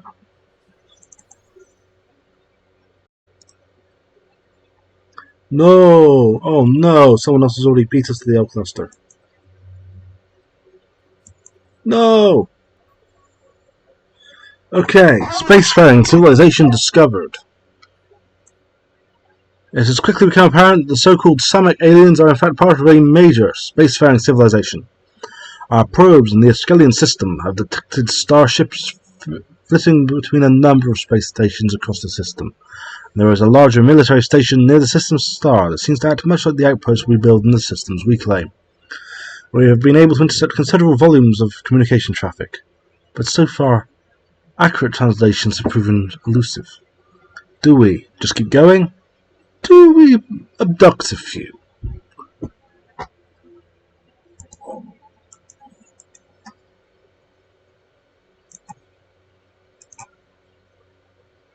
So, do we maintain the status quo, or do we go for some kidnapping?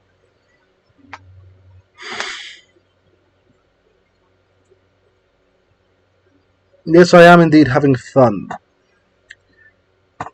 We're doing this as a choose-your-own adventure.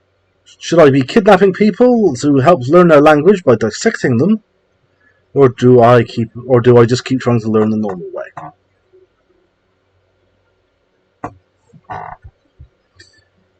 Any choice.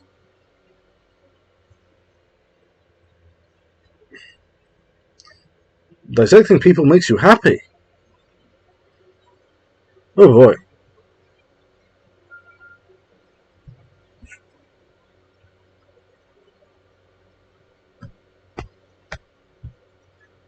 Okay, no one's choosing anything. I'm going to say we keep at it. We don't want to fight a war on two fronts after all.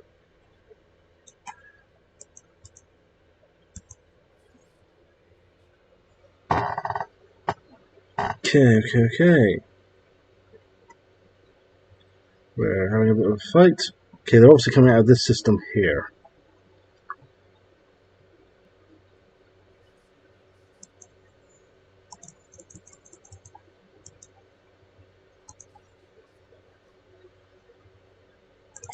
Okay, yeah, we cannot build there. Yes, I know that. Still funny. Okay, this is now a dead end. At least we got to the Gaia world.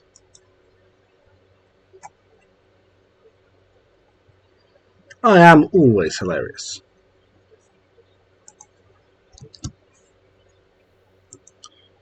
Okay.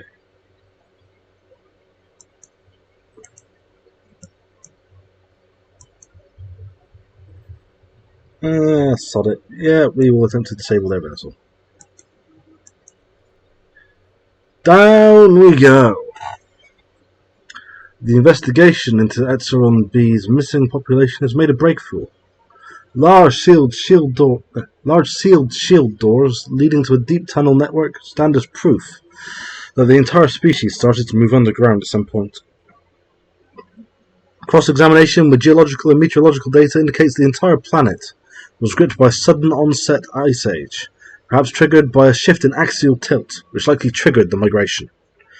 Excursions into the vast tunnel network are underway.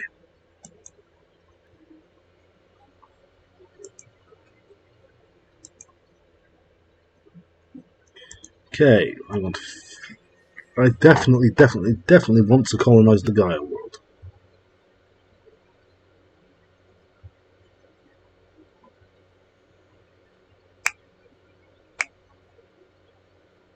Come on, hurry up. I'm impatient. Okay.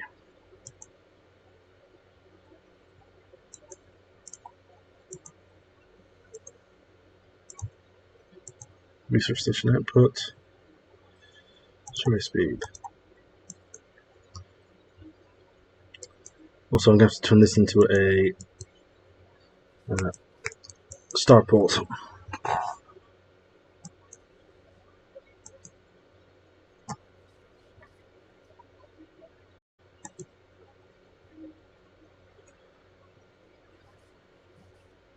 Ooh, Cybrex!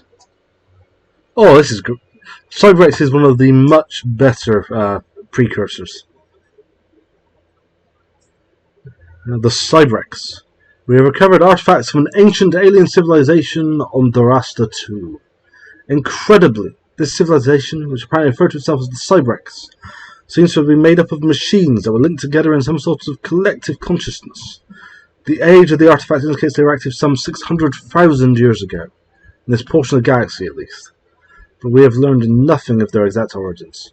According to a partial data fragment that our scientists managed to extract from all the artifacts, the Cybrex at some point launched a crusade to destroy all sapient organic life in the galaxy for reasons unknown. They don't sound very friendly.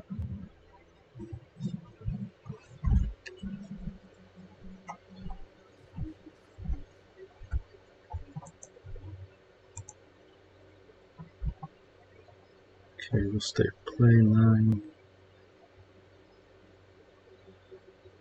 I think the Cybrex will prove very helpful for this tree, whether they wish to or not.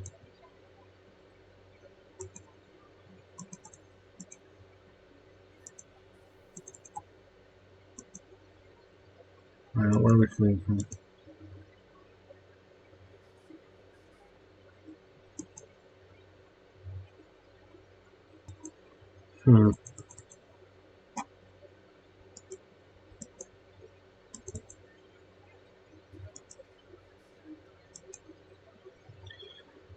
More mining drones. Great. I need a stronger fleet.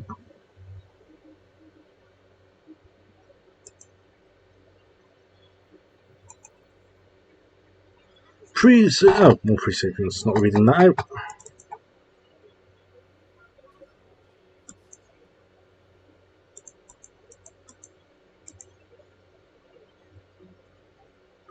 Elito is missing a planet.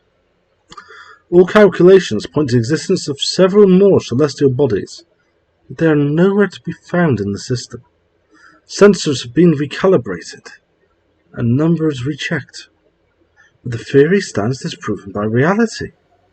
We have marked the missing planetoids' positions on our star charts. Perhaps a closer scan of the system could reveal more.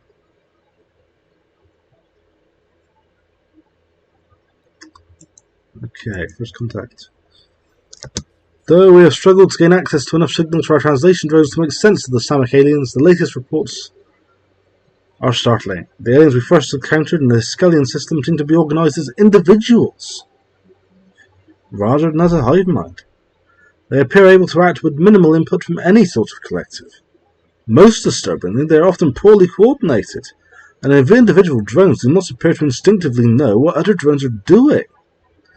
We are not sure yet how they are able to operate at a sufficiently intelligent level to advance to the point of spaceflight. Perhaps there is a collective behind them, but the drones are simply far more independent than those we are used to. We must find out more about them.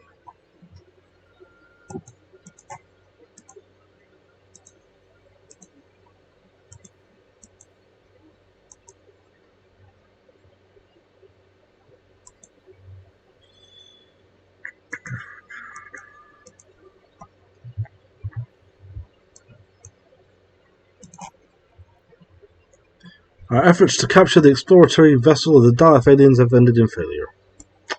Well, bugger.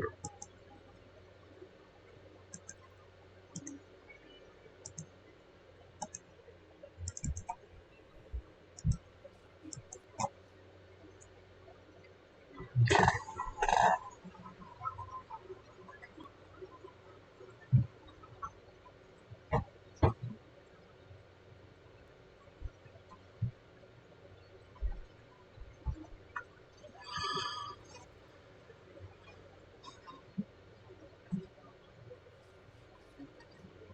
Well, we will soon have expanded as far as we can without attacking something. Okay. Someone's being hit by a meteorite. I should have read that out loud. Sorry, chat. Again, force of habit.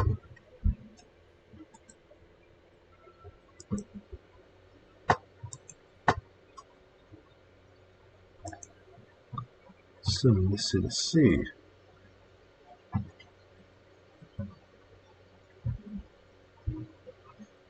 Well, good news is both of these systems are fairly defensible.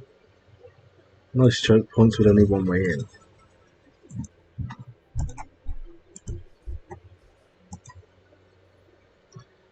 Okay. Ancient, partially translated records have been discovered amidst the ruins. The executable nets are on B. Stock of Bronze reports that the records contain several technical specifications that may be of value to our scientists. Okay, we're full of a resource. Which resource are we full of? Food, okay. Well, let's sell some food. Trade it in for... Okay, the treachery of the Samak aliens. We had assessed allowing on the... Okay, they've grabbed one of our ships. Okay.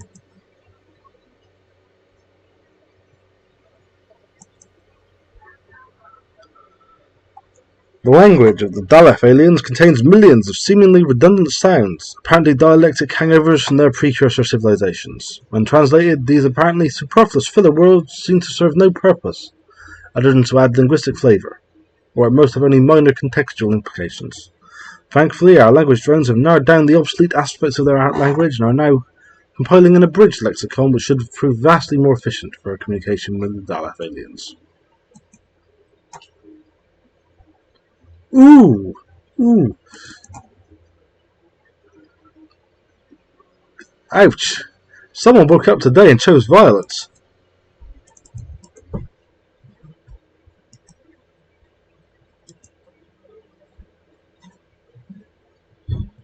Okay, let's make some... Let's make some more space stations so I can make anchorages. So I can have a bigger fleet.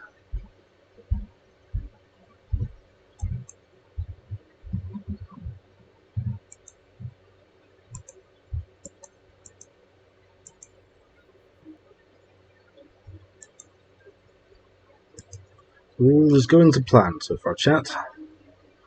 We're very lucky we ended up on the outer edge of the map. It's meaning that we can't get too surrounded. Predaceous plant life! Oh no, chat, who could have ever come across something like that?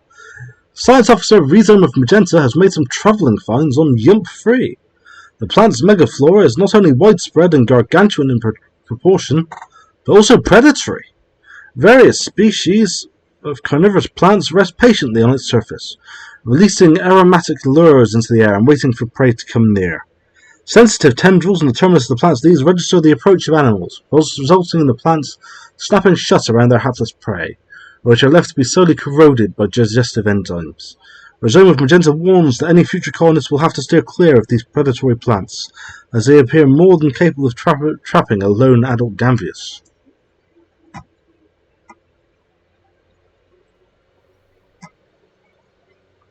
Okay, more first contact. Our efforts to decipher the signals picked up from the Dalahodians have paid off. We have finally made a breakthrough. While our mastery of their language may not be complete, we have managed to successfully open diplomatic channels with a civilization we now know to be the Ganvian Republic.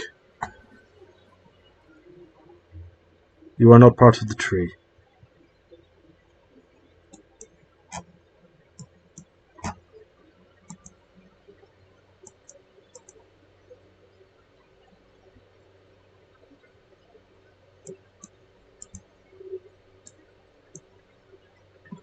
And there's a scientist with no orders? Slackers? What's that? How'd you actually order scientists to do things? I remember back in my day, scientists would jump to it.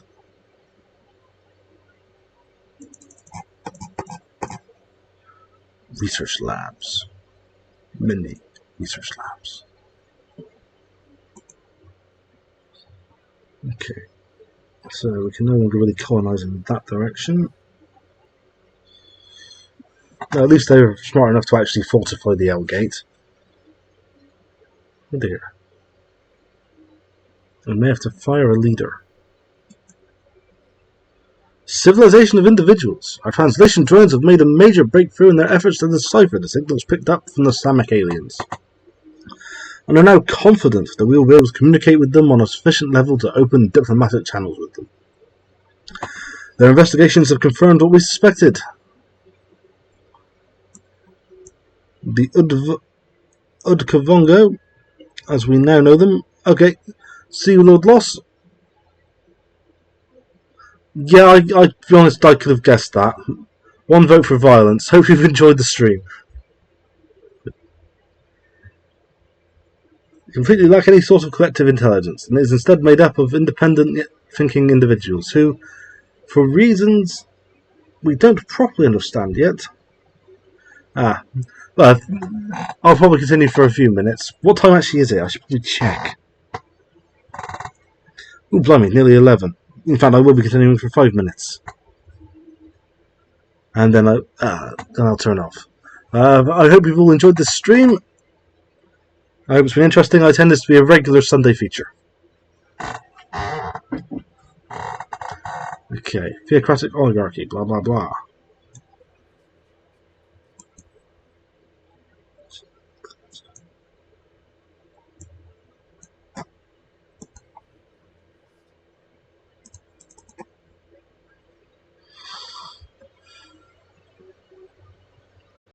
Okay. Actually, no. Take that world. The alien civilization of Langren 4 has finished constructing its first interplanetary vessel in orbit of their open world. For better or worse, these aliens are now ready to join the galactic community and must be counted amongst the galaxy's spacefaring races. They appear to have successfully translated our language and have opened a diplomatic channel to us.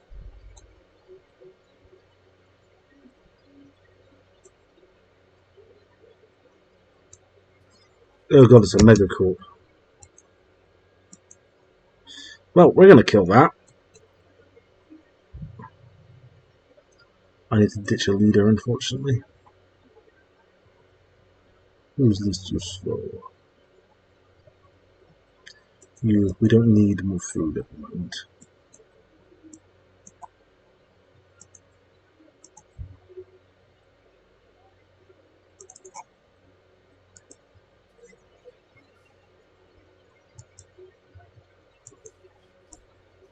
Okay. Someone's clearing our systems.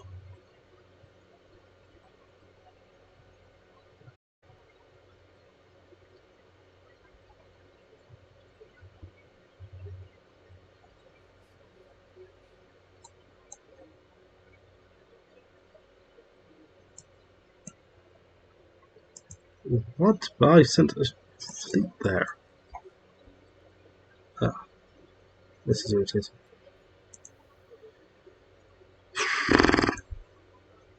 Okay.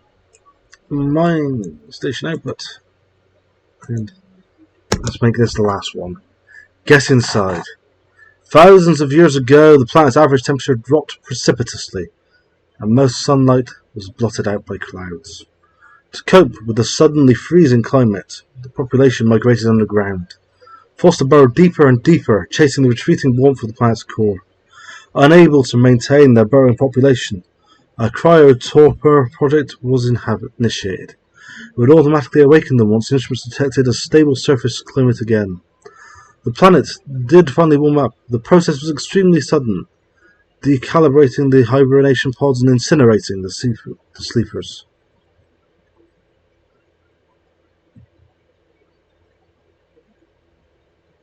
Oh, how tragic. All that remains are millions of pods filled with charred bones, sitting in silent rows in the dark. That's just sad. That's a sad one, chap. I'm going to end it there.